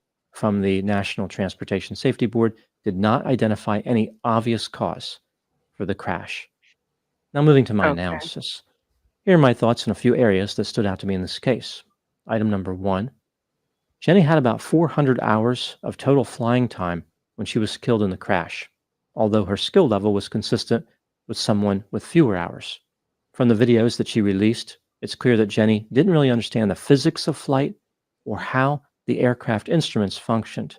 It's almost like she didn't make the connection about how her inputs via the flight controls affected the control surfaces of the aircraft. Yeah, there was a lot of talk about how, she shouldn't have been up there 100%. Yeah, and I think it comes down to, I link this with the other story because, again, we've got a situation of someone who's entitled and who feels that, without even going into the fact that she's a YouTuber, but feels that she knows better than, the professionals. Now here, she's obviously in a lesson and you can see that this guy is trying to you can see she's not stable in the air. That should never happen. She should be stable. And I think, going back to what happened with that poor young girl, I think that he was entitled. I'm not blaming her at all, but I think the pilot was probably felt entitled. And also the people that, climbed into the aircraft as well, knowing full well that it was overweight, were entitled. I don't think this is the day, but yeah, it was a clear day. She just didn't have the skills to fly, but somebody's bought her this plane, probably her father, or maybe she's bought it for herself, I don't know. And it was very powerful. I skipped over that bit, but yeah, this is a very powerful plane, more powerful than the one that the pop star was in. So, and it had all the bells and whistles in the cockpit, but it meant nothing to her. She couldn't understand it. So, yeah. She wasn't comfortable with the basics and became overwhelmed when she had to attend to other responsibilities of flying, like watching the instruments, looking outside the aircraft, and communicating with air traffic control. Following a set of procedures was not a strength of Jenny's, although this is a critical element for safely flying. For example, in a few flights, she didn't properly go through the necessary checklists or pay Oh attention to man. them in a way consistent with survival. During one takeoff, No, it's Jenny not. said gear down as she was putting the gear up. She may not have fully understood what the terms gear up and gear down actually meant. Item number 2. During one video, Jenny landed at an airport and drove to a local restaurant in a motor vehicle. During the drive, she failed to stop at stop signs and almost hit another vehicle when merging onto a road. In the comments, Jenny referred to her stop sign behavior as rolling stops. Mm. Her dangerous and cavalier driving style is consistent with a person who simply has no respect for the safety of the public. Sorry about the adverts. Or who is oblivious to the world around them. Ironically, Jenny drove with her head in the clouds. Item number 3. Jenny seemed to be impatient and a little bit sensation-seeking. In her videos, some of her frustrations centered around how she wasn't learning fast enough. Eventually, she realized that pressing forward without the necessary skills would be reckless. Jenny moved from one certified flight instructor, or CFI, to another and kind of went back to basics. Not surprisingly, she struggled tremendously to control the aircraft. Jenny did not understand the basics of flight. Whenever someone is teaching another person how to do something, regardless of the industry, there is an assumption that the trainee is going to learn what they need to learn. Success is the expected outcome. Unfortunately, that attitude is unrealistic. The challenging discussion that a CFI needed to have with Jenny was how flying a plane is not for everyone. Some people should not pursue a private pilot's license. Perhaps Jenny could have satisfied her desire to fly by using a flight simulator, where high-velocity ground encounters are associated with emotional consequences only. Yeah, I'm interested in what you're talking about here. What's this JR? JFK, John F. Kennedy Jr. I was thinking about that too, about his crash. Oh, I don't know about that story. What happened there then? I think it was him and his wife were going somewhere, and he decided he wanted to fly the plane. He had his license, he had his pilot's license, but How old was he? was he like in his 30s? All right, Let's see. okay. Yeah, he was late 30s. But I think this woman, I mean, I could have found somebody else talking about this that would have possibly given a more sort of ripped her apart a little bit more. But what I like about him is, shall we listen to his theories? Let's just listen to his theories before we go. Okay, so his theories are here. Right. Okay. Situations to record. Several of her videos emphasized dangerous situations. She believed that a video featuring an in-flight emergency was going to be more effective at attracting viewers than a video with a title like, "I flew my airplane and absolutely nothing went wrong." Jenny may have been correct in her assumption, but I think this created a temptation to experiment while flying the aircraft. The autopilot is a great example. Instead of reading the manual for the autopilot on the ground and learning how it functioned, she kept trying to figure it out while flying. The cameras may have been a distraction, but I think the performance that Jenny put on for the cameras was the real problem. That was the form of the distraction. Now moving to my final item, number 6. What do I think happened in this case? This is just a theory, my opinion. Jenny was not well suited to fly an airplane and did not have a set of motives consistent with her continued survival. She was simply not learning what she needed to learn. With her low level of skill, just about anything could have gone wrong. Many obvious causes for the crash have been eliminated. Jenny did not stall, the plane was not in a spin, and no component of the aircraft was missing. This was not a case where a propeller or part of a wing fell off in midair. I think it is reasonable to believe that this aircraft crashed because Jenny supplied inputs through the flight controls that directed the aircraft into the ground. This wasn't a mechanical failure, it was a pilot error. The question, of course, is this: what kind of error was it? Why did she supply fatal inputs? Some have speculated that the autopilot trim situation could have led to the crash. This is a good theory. However, Jenny knew how to disconnect the autopilot. She had done this before in another video where she was struggling. It doesn't make sense that she simply didn't pull back on the yoke when the plane was descending. Maybe her arms were tired from fighting the autopilot for 40 minutes, or she didn't have the physical strength. Okay, so he's going to go into it. It's quite sort of technical, so yeah, we won't go any further in that. But what I want to do, because it's quite a depressing sort of thing, don't know how we got onto that, but just want to play you something that is much more joyful.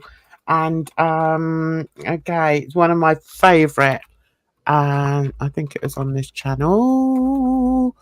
One of my favorite videos. Right now, what was it called? I think we should do a video. I think we should do a stream about how bad the Kennedys are. Like Sasha and Randall Fisher, and they're talking about the Kennedys. All right, I'll check them out. I think they're a disaster. They're murderers and alcoholics. Oh my Oh god! my goodness, yeah. Wonderful. Sounds like my kind of people. My kind of town, Chicago is. Right, I've taken it off the crime one, but this is wonderful. I'm going to skip through a lot of it, but because we're nearing the 2-hour mark and someone doesn't like videos that No! last 2 hours. Edna, you wait until I tell you what somebody said on Twitter. No! Yeah, It's because I wanted to watch this video. They were talking about Fresh and Fit, those two misogynist guys, and who was that, Tariq Nasheed or whatever, and they had a Twitter Spaces, and somebody was covering it, but it was 5 hours long. Oh my god! And I'm like, I am not sitting through this. Oh my god! Right, okay, let's get on with this. Well, that's a bit different. I'll let you off then, Missy. Right. This one here, if I can quickly tell you, happened 5 years ago. Okay, and it's... Your dry scalp has got quite a lot in common with this damaged vase. It can't keep moisture in. New Head & Shoulders Derma X Pro. It strengthens the scalp barrier. Very good. Locking in moisture to give you a... Don't you hate it when you can't skip through these bloody adverts? So annoying. I didn't even know they still made no, Head & I have Shoulders. an ad blocker. Oh, have you? Mm-hmm. Oh, I haven't, so I have to sit through them. Right, okay, here we go.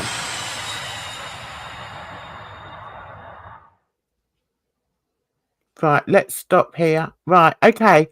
A Piper PA Cherokee, which is very similar to a Cessna, performing flight out back, okay, from Beverly Airport. Lost the right main. Oh, God, yeah. As she's taken off, this pilot, she hasn't been flying very long, and it's the first time that she's been solo. Okay, so as she's flown up into the air, all of a sudden she hears ATC say to her, ATC gets a call from another pilot saying, oh, somebody's just lost their wheel. What? Somebody's lost their right-hand wheel or something, right? And yeah, wow. Yeah, so the student pilot, this made me cry when I first saw this. The sole pilot was a 17-year-old student. She remained calm and landed safely with the help of her instructors on the radio. It's got 3.6 million views. If you're into aviation, then you will have heard of Maggie. Okay, so I have heard of that. Have you? I remember now. Yeah. So, yeah, let's watch a bit of this just to cheer ourselves up a bit. Come on. Why aren't you working? Why aren't you working? Oh, Charlie Tower, we are 249 X-ray, holding short of runway 9, are departing to North. Warrior 2496 X-ray, Beverly Tower, hold short of runway 9, landing traffic. Hold short of runway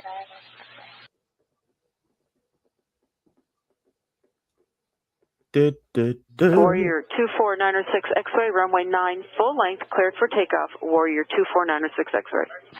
Cleared to take off, X-ray. See, that's her. That's the girl. Tower, that warrior that just departed, the right main gear strut and wheel just fell off the airplane. Roger. Warrior 24906 X-ray Tower. Yeah. Okay, Warrior 24906 X-ray, the Waco just said that your right main is now missing from the airplane. It is fallen off the airplane. Say your intentions. How? No idea. And that's an Edna type of question. So just stop it, Bridget. Just stop it. We don't know how. We don't know why. We know nothing. Okay? It just fell off. It's a valid question, though. Yeah. Can I circle back to land? Warrior 906 X-ray, affirmative. Are you a solo, ma'am? I'm a student pilot solo, yeah. Okay, it'll be okay. Just go ahead and circle the airport for now. Make a right turn to circle. We're going to get some people out to help you, okay? Okay. So pattern altitude, 1,100. Oh no, it still triggered me just hearing that little voice. Yeah. 17. And I mean, I watch a lot of these videos, so I'm used to the interactions between ATC and the pilots, and it's always very professional. It's very, you know, they speak in a certain way, they use certain words. It's very it's very tight, you know. So to hear the way this woman, the ATC, softens her voice is just, yeah, it's amazing. It's, yeah, anyway. Pilot solo, yeah.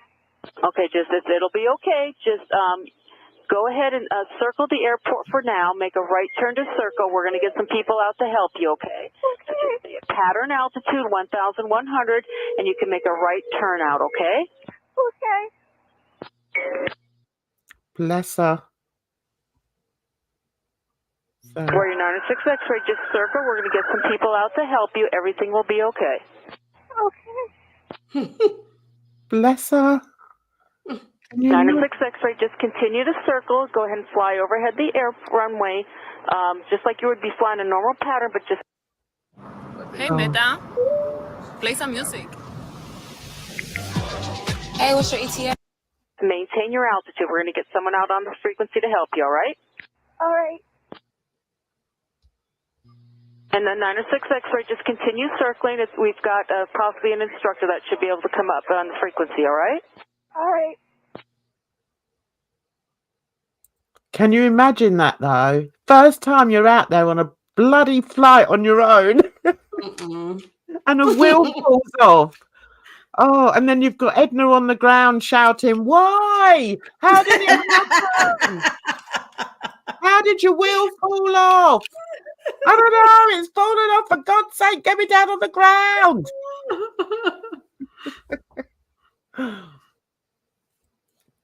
And 60 X-ray, just a 906 X-ray, I'm sorry. Just continue circling. We do have someone that'll be able to hopefully get on the radio and help you with the landing, all right? All right. No, my mic works. I'm just not North saying Atlantic, anything. can you... Sorry, Edna? Oh, Fish said, you know, my mic isn't working, but I said, no, I'm just not saying anything. Quiet. We've shut Edna up. Oh, but you know I'm only joking. You know I'm only joking. No, she's not panicking. That's what was so wonderful. She wasn't panicking. I'm trying to think, would I be panicking, or do I think could I stay calm? What do you think, Bridge? Like for myself or for you? No, for you. I think I would be, because you know when things jump off, like I really am really calm. Like my outward appearance is calm. Yeah, But probably inside, I'd be like, I'm about to die. Let me just come to peace with that. What do you think, Bridge? Do you Edna, do you think you'd be calm? I think I used to think I would be calm, and I think I think maybe I would be calm. Now I'm not so sure. I think now I'd be like, I'm about to die. Like, like I don't know. I might freak out. But that's another thing about the the way pilots are made is that they're taught that the first thing, what is the saying? They have to communicate. Right, the first thing they have to do is to fly the plane. Right, the second thing they have to do is to communicate. And what's the third thing? I've forgotten. Stop the plane from crashing. No, it's not that. But and they have this mindset that they don't break away from, and that's what makes this this situation so amazing, that this 17-year-old girl did not panic up there. I think if I was 17 and I was up there in a bloody plane, I'd be screaming my head off. Because I think I would just be like, you need to tell me what to do. Tell me what to do now. Like, Yeah. don't give me any filler. Don't give me any filler words. Just tell me what to do now. Yeah. Step 1, 2, 3. Yes. Don't talk to me nicely. Right. Yes. Just get to said the point. Edna wouldn't know what's going on. She would be calm and all right. That's probably what it is. Because I would know something's wrong, but I wouldn't think about the worst. I'll just be like, the wheels aren't down. How do we get those wheels down? What do we do when the wheels aren't down? I'm not going to think, oh, when the wheels aren't down, you crash. I'm just going to stop right there. Oh my God. I think at 17, I would just panic. But I think now I probably wouldn't, because it's the ones that don't panic that do the right thing. They listen to ATC. And like when there's a solo pilot up there, they're normally, as what happens here is her actual instructor is able to talk to her and help her get down. So yeah, I think I'd try and hold it together anyway. Who knows? Are you able to come over to the tower and come up here?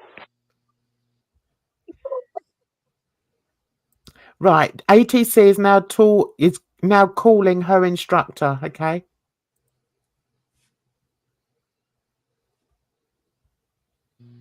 Okay, well, just get an escort over.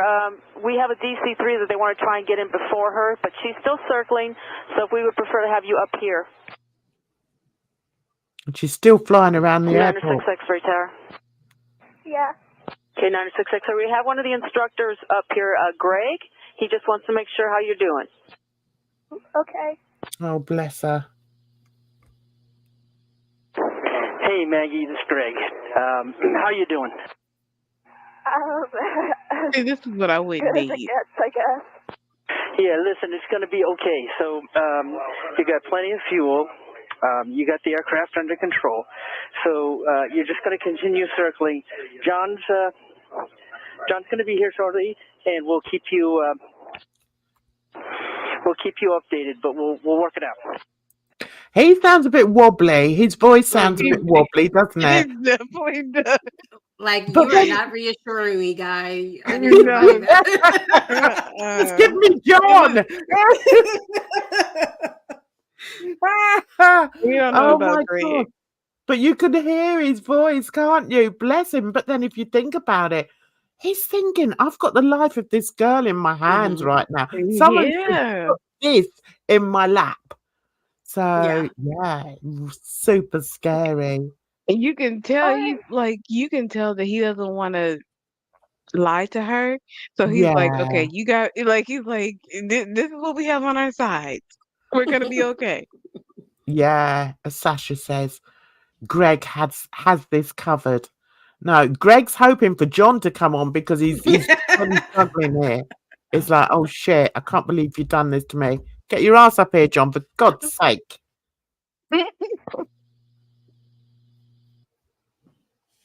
She's still going round and around. Beverly Tower, this is Kronos 181. That's another plane coming, all right? That's a plane here. All right. So what ATC has to do is there's the airport there. All right. So ATC has to move all the other aircraft that are coming around, right, ready to fly in. Has to sort of get them in while she's still up in the air. Well, they're going to try and get this one in. But there was probably others that they're put in hold, which is like, it's a bit like a car park in the sky, and they send they send airplanes off to these different areas in the sky. Yeah, they're called holds. All right. So, but this one, I think they're going to try and get in. So this voice here is the pilot from this plane. Okay. There we go. Got you. We're currently quite a ways out to the south. Just wondering if the airport will be good to go in a little bit. Oh, and also providing the pilots, all the pilots are on the same frequency, they can hear what's going on. So I don't know whether he will, but quite often the pilots know what's going on, and it's important for them to keep an eye on what's actually happening on the radio, so that if something like this happens, then they're aware. But there's a couple of different frequencies they can be on, so maybe he doesn't know. Kronos 181 Beverly Tower, we're just going to go ahead and bring you in. Enter the right downwind for runway 9. And we're going to bring you in before this aircraft lands. So just enter the right downwind, maintain 1,000, just go, regular pattern altitude, and we'll bring you in around her. And another thing you have to realize is this is all spontaneous. Do you know what I mean? That nobody's planned for this, and they all have to do their job perfectly and get it right. And this happens an awful lot in aviation. It's brilliant. Well, it's brilliant when it all works out. Hey, so we're still currently with Boston Approach. They have us on headings right now. I was just calling to see ahead if we needed to choose an alternate, but we'll talk to you in a minute here. Yeah, so he's obviously heard it. So what he said was, right, each airplane, when they do their flight pass or their flight, I can't think of the word, have to have an alternate airport, so that if they can't fly into, say I wanted to fly to New York, right, and I can't get into New York, you've got to have another airport as an alternate. Okay, so what he said is, what did he say? Something about the alternate. They have us on a heading right now. I was just calling to see if we needed to choose an alternate. So so he obviously is aware of what's going on there. And in New York, I think there's 3 airports. There's JFK, there's LaGuardia, and there's Newark. So you could have a plane that's meant to be flying into JFK, but for whatever reason, they can't make it, or whatever reason, then they'll choose an alternate. And it's normally an airport as close as they possibly can get it to the original flight plan. Just calling to see ahead if we needed to choose an alternate, but we'll talk to you in a minute here. And Seneca, Warrior 906 X-ray, there's a DC-3 that's off to your right. He'll be landing, so just extend down a little bit, and you can just maintain your altitude and fly behind him, all right? All right, looking for traffic. Bless her. She used the right terminology there, looking for traffic. So she knows that there's a big bloody plane that's going to land before her. And she's like, just looking for traffic. And I think, oh, God love her. I think it's the fact that she's 17. I just can't get over it. What? Yeah, because I'm thinking when I was 17 taking my driver's license exam, I thought I was going to throw up just trying to take the exam. Like like the person that was scoring me, they were like, "Are you okay?" I'm like, no. Yes, Sasha, I'm very into aviation. There's a lot of sides to it that people don't realise. They think I just like coming on and having a go at the hustler. No, I have a lot of interests, and aviation is definitely one of them. I love it. Right, Sasha. I'm not sure I'm feeling more or less well after this. You'll feel well after this, Random Fish, I promise you. Stick with it, darling. No, do you know what? I don't play flight sims at all. I don't know. I just like aviation. I think it's a wonderful business. I just think it's wonderful. So this Beverly Tower, Kronos 181's now with you, maneuvering right downwind runway 9. Kronos 181, roger, report midfield on the downwind. Report midfield on the downwind, Kronos 181. Yeah, so he is like, well, I don't want to crash into this poor girl. So what happens is, right, when you fly into an airport, you very seldom just come straight into the airport, okay? What you do is when they say come into the downwind, it means that you fly in the direction of the airport. So he'll do a turn here. If you look here, you'll probably see it. So when they go downwind, that means that they're going sort of down towards the airport. Do you see what I mean? Instead of flying straight, it's very complicated. I'm not very good at describing things. Sorry, guys. And Warrior 906 X-ray, you can turn it back into the field. This time, I want you to circle to the north or to the left, all right? All right. And Kronos 181's midfield right downwind, runway 9. Kronos 181, runway 9, clear to land. Runway 9, clear to land, Kronos 181. And Warrior 906 X-ray, on this pass, I'm going to have you circle to the left. I do have 2 aircraft coming up from the south that'll be landing. Just circle to the left. We do have some instructors up here, so just continue to do the circling like you are. You're doing a good job. Okay, I'll circle to the left. X-ray. Warrior 906 X-ray, if you can just go ahead and make that left turn now for the base and then overfly the runway again. I do have traffic coming up from the south, all right? All right. And so, we told you, I'm coming 28434, just about 8 out in the So then we get this pilot coming in, and he's obviously not listening on the radio. Sorry, I've got a cough coming. Yeah. Sure, yeah, landing with the Foxtrot. Aircraft calling Beverly Tower, say again. It's Grumman 28434 out over Beverly Harbor here with information marks only. Grumman 434, ident. So ATC is asking him to ident because he's not on her radar at the moment, and she needs to know where he is in conjunction to where our young lady is. Right.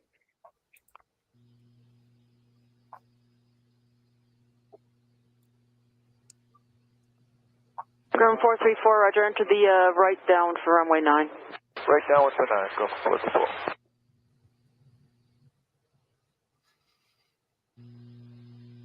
Grumman 434, runway 9, clear to land. Clear to land. I can't believe you corporate types are still at it. Just stop calling each other rock stars. And using Workday to... Runway 9, Grumman 434. Hey kids, I can park back on the tower ramp yet? 434 negative, and plan on exiting at runway 16. I have emergency vehicles. So I don't know whether this pilot is just like not paying attention to what's going on, or whether he's just like narcissistic. But you know, he's now asking her, "Oh, can I park by the what do you say? Yeah, can I park by the tower or something?" And it's like, can you not hear what's going on? I mean, there's always one. Always one. On Foxtrot, do you have to exit at Bravo or runway 16? I do that, 434. Bug off 434. I'm sorry, just verify clear to land, Grumman 434. Grumman 434, affirmative, runway 9, clear to land. Clear to land, runway 9, Grumman 434. Warrior 906 X-ray won't be much longer. You're doing a really good job. We do have the 2 instructors up here, so we'll be helping you here shortly, all right? All right. Lesser. Can you imagine? She's still flying around that damn airport. Can you imagine? Oh man.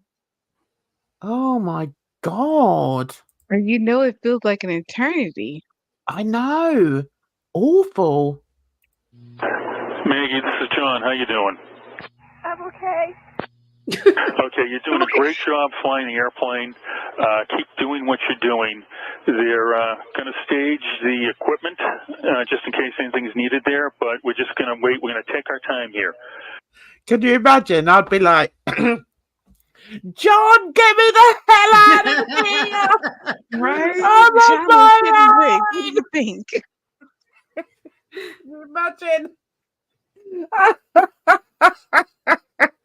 Oh my God! I'd say, I told you I wasn't ready to come up on my own. You made me come up on my own. I'm never speaking to you again.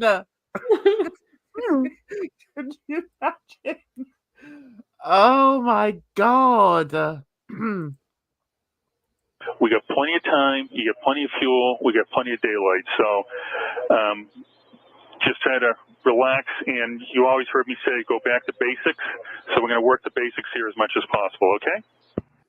Do you know everyone needs a John in their life? Because this guy is just a lifesaver.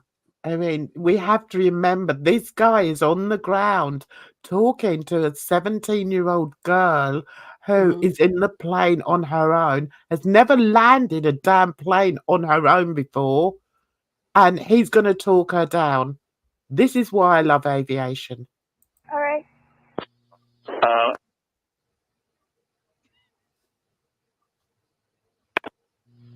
So Maggie, it's John again. They just did a final sweep of the runway to make sure there's nothing out there that's going to cause any problems. I can see you at altitude lining up the runway. So why don't you just continue down like you normally do? What I'm thinking is just have you fly down the length of 9 like you're doing right now. And then when you're comfortable, I'm going to have you turn and to the left and enter a left downwind on 09. Would that work for you? Yeah, that works. Okay, and I'll tell you, I'm going to keep an eye on you and maybe suggest when you might want to start to turn crosswind and downwind. We're going to do this just like we did. I know it's hard to say this, but treat it like as much as like a normal landing as you can. So the power settings we've always done, the pitch for the airspeed, keep everything as normal as you can. All right. Don't you just want to hug John? I want to give him the biggest hug. So Maggie, the other thing is we've looked at the part, we pulled that off the run, we've looked at it, Bill Easton's looked at it. Greg and I have looked at the airplane through binoculars, so it's your right wheel that's missing. So and the plus side here is you got a little bit of a left crosswind. So if you use your normal left wing crosswind correction, that means the left side will touch down first, and you're just going to ease the right side down. It's going to try to pull to the right, so be prepared to use as much left rudder and left brake as you have to try to keep it on the center line. All right. Okay, Maggie, let's do a left crosswind turn, and you're going to be flying approximately a heading of 360. All right. Left crosswind 360.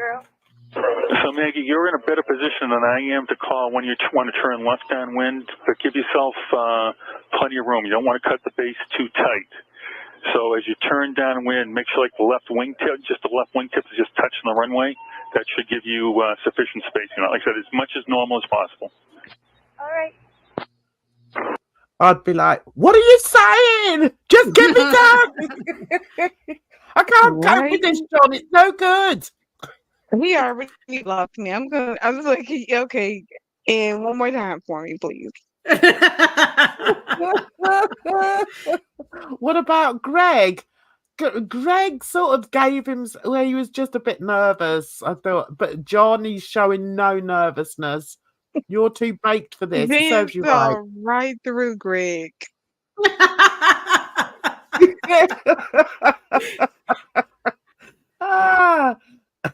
It's making me anxious for real. Don't be anxious. It's a feel-good story.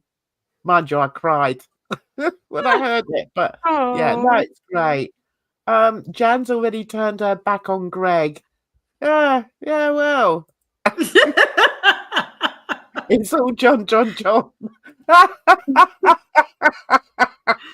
Oh dear. Assert, yes. Right. I feel like I know her type now.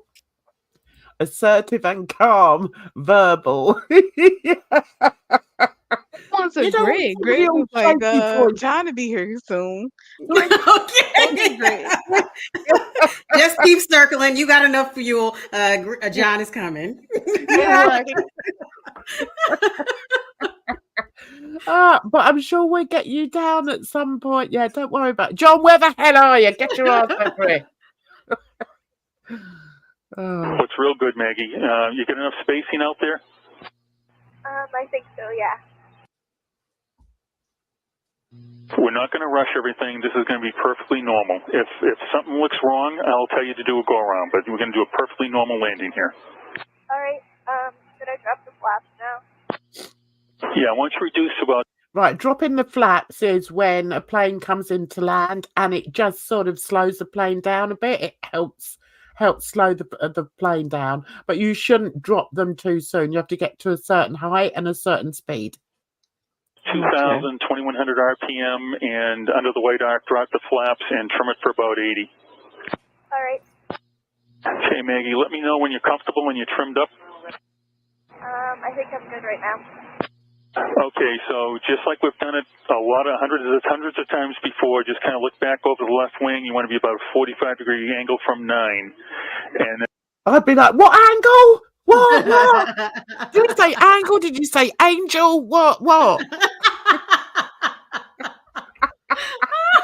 want to get the angels right. I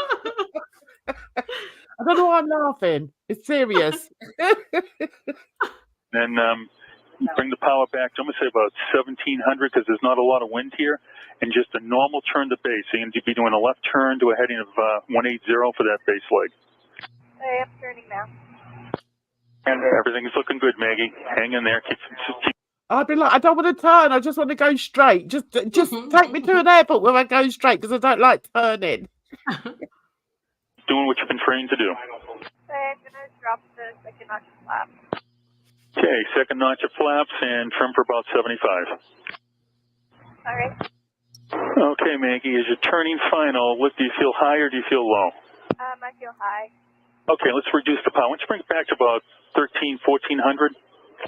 Okay, so I'm 14 and about 70 knots. 75 initially. So, Maggie, when you're comfortable, go to full flaps. I'm there now, sorry. That's okay. You're doing a great job. Just remember that 09's your aiming point. Very light winds, Maggie. Very light left crosswind. So that's all to your advantage. You're doing great. Keep doing what you're doing. I'm going to go back all the way out the tower. You're doing a perfect job, Maggie. Just treat it like a normal landing. It's going to try to pull to the right. So when that left main touches down, right main touches down. All right. Oh. Yeah, beautiful job, Maggie. You got a whole bunch of people clapping for you up here. So just make sure you shut the mags off, shut the master off, and get out of the aircraft and away from it as clear as you can. Great work. Thank you. Great job, Maggie. Excellent We job. need an update on Maggie. Is she still flying? See, there she was. Bless her. I think so. Now, if you look under here, this was 5 years ago.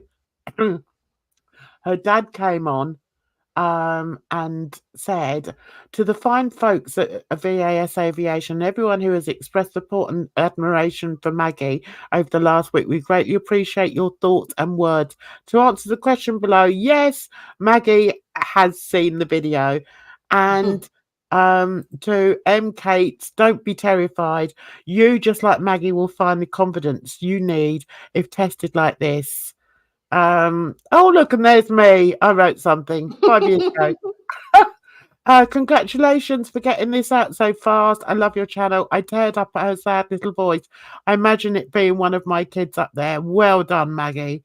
And so many people just, praising Maggie because she was 17. I mean, just, yeah. Anyway, that's one of the best videos out there. There is another one, but we're not going to go over that. But I'll just quickly tell you what that's about. It's about an 80-year-old who's out there flying away with her husband, and he has a heart attack. And, no! Yeah, so she's left to steer the plane, but I don't know how old he was, Edna. If she was 80, I can imagine he was. Okay. He was probably round about that age. Yeah, she did continue flying. Yeah, she did. But everyone in aviation knows, about Maggie. Yeah. See, look, even there it says, look, great job, Captain Maggie. Yeah, I mean, how amazing. But yeah, so this elderly woman, we're not going to play the video because I think, I'd probably scared the living bejesus out of you. Thank God it's Wellness Wednesday. But yeah, so this 80-year-old woman has to fly the plane in. That's quite interesting. But yeah, so if you want to see that another week, let me know. I'm quite happy to put that on. Right, we're 16 minutes over, so we better get out of here because otherwise Bridget's gonna be like, You didn't know, Edna. What happened was I'm on Twitter minding my own business, and then I see a post from Bridget, and it says, "Oh, these people that do a live stream for over 2 hours, I can't be bothered with them," or something like that. And I'm like, "What?" All I said was they need to put chapters in the live stream, or chapters in the video, or cut or do shorts to get the important parts. That's all I said. No. If you're a true fan, you'll listen to the whole live. You just have it playing as you're washing your dishes and you're vacuuming. It's just going on in the background, and you're just enjoying the show with us. No, Thank you, Part of Edna. the replay. Yeah, part of the Thank you, replay Edna. crew. My post had nothing to do with you guys. I think it's a very tricky thing to say, and I'm not happy. Well, Edna, I'll just let you know that Jan blamed it on you. Oh, how dare you! How very dare you! I'm going to show it now just to show that. Oh, I can't believe you said that. Right, Like I said before, the reason for my post was because I wanted to watch this video, but it was over 5 hours. And I was like, I am not sitting through this 5-hour video. Right, let's see who's lying, shall we? Let's see. All right. This is it on Twitter. Right. Here's Bridget's first post, okay? If your live stream is over 2 hours, I'm going to need you to either put some chapters in there or cut it up into shorts. I don't know how many live replays I skip because they are too long. So, that wasn't me. That was one of my. What you got to say? Look, No, not calling you out. No, look at there. Hashtag blame Edna. That's from Jan's views right there.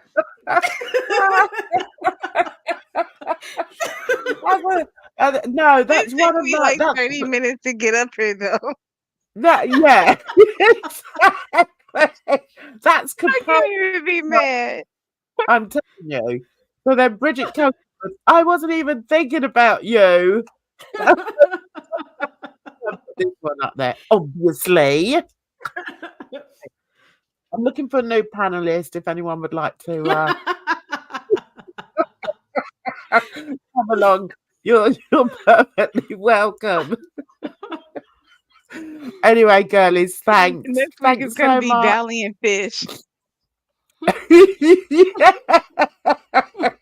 Yeah. Anyway, it was fun. But yeah, it's different. I want to be doing different things. We can't keep talking about the crap, can we? Oh, yeah. We'll save that till when are we saving the crap for, Edna? Drama Friday. Drama Friday. Drama Friday. Anyway, Drama thanks. Friday. Anyway, thanks, girlies. As usual, It's been fun. And thanks also to my chat for joining in and finding out that, yeah, I'm a bit of an ab geek. Can't help it. All Just for you. about. We appreciate each and every one of you. We certainly do, don't we, girls? So, no doubt we'll see you on Friday. Don't know what we're going to talk about. Sure, we'll find something to talk about on Drama Friday. In the meantime, you take care of yourselves out there because it's a rotten old world. So until then, bye-bye for now.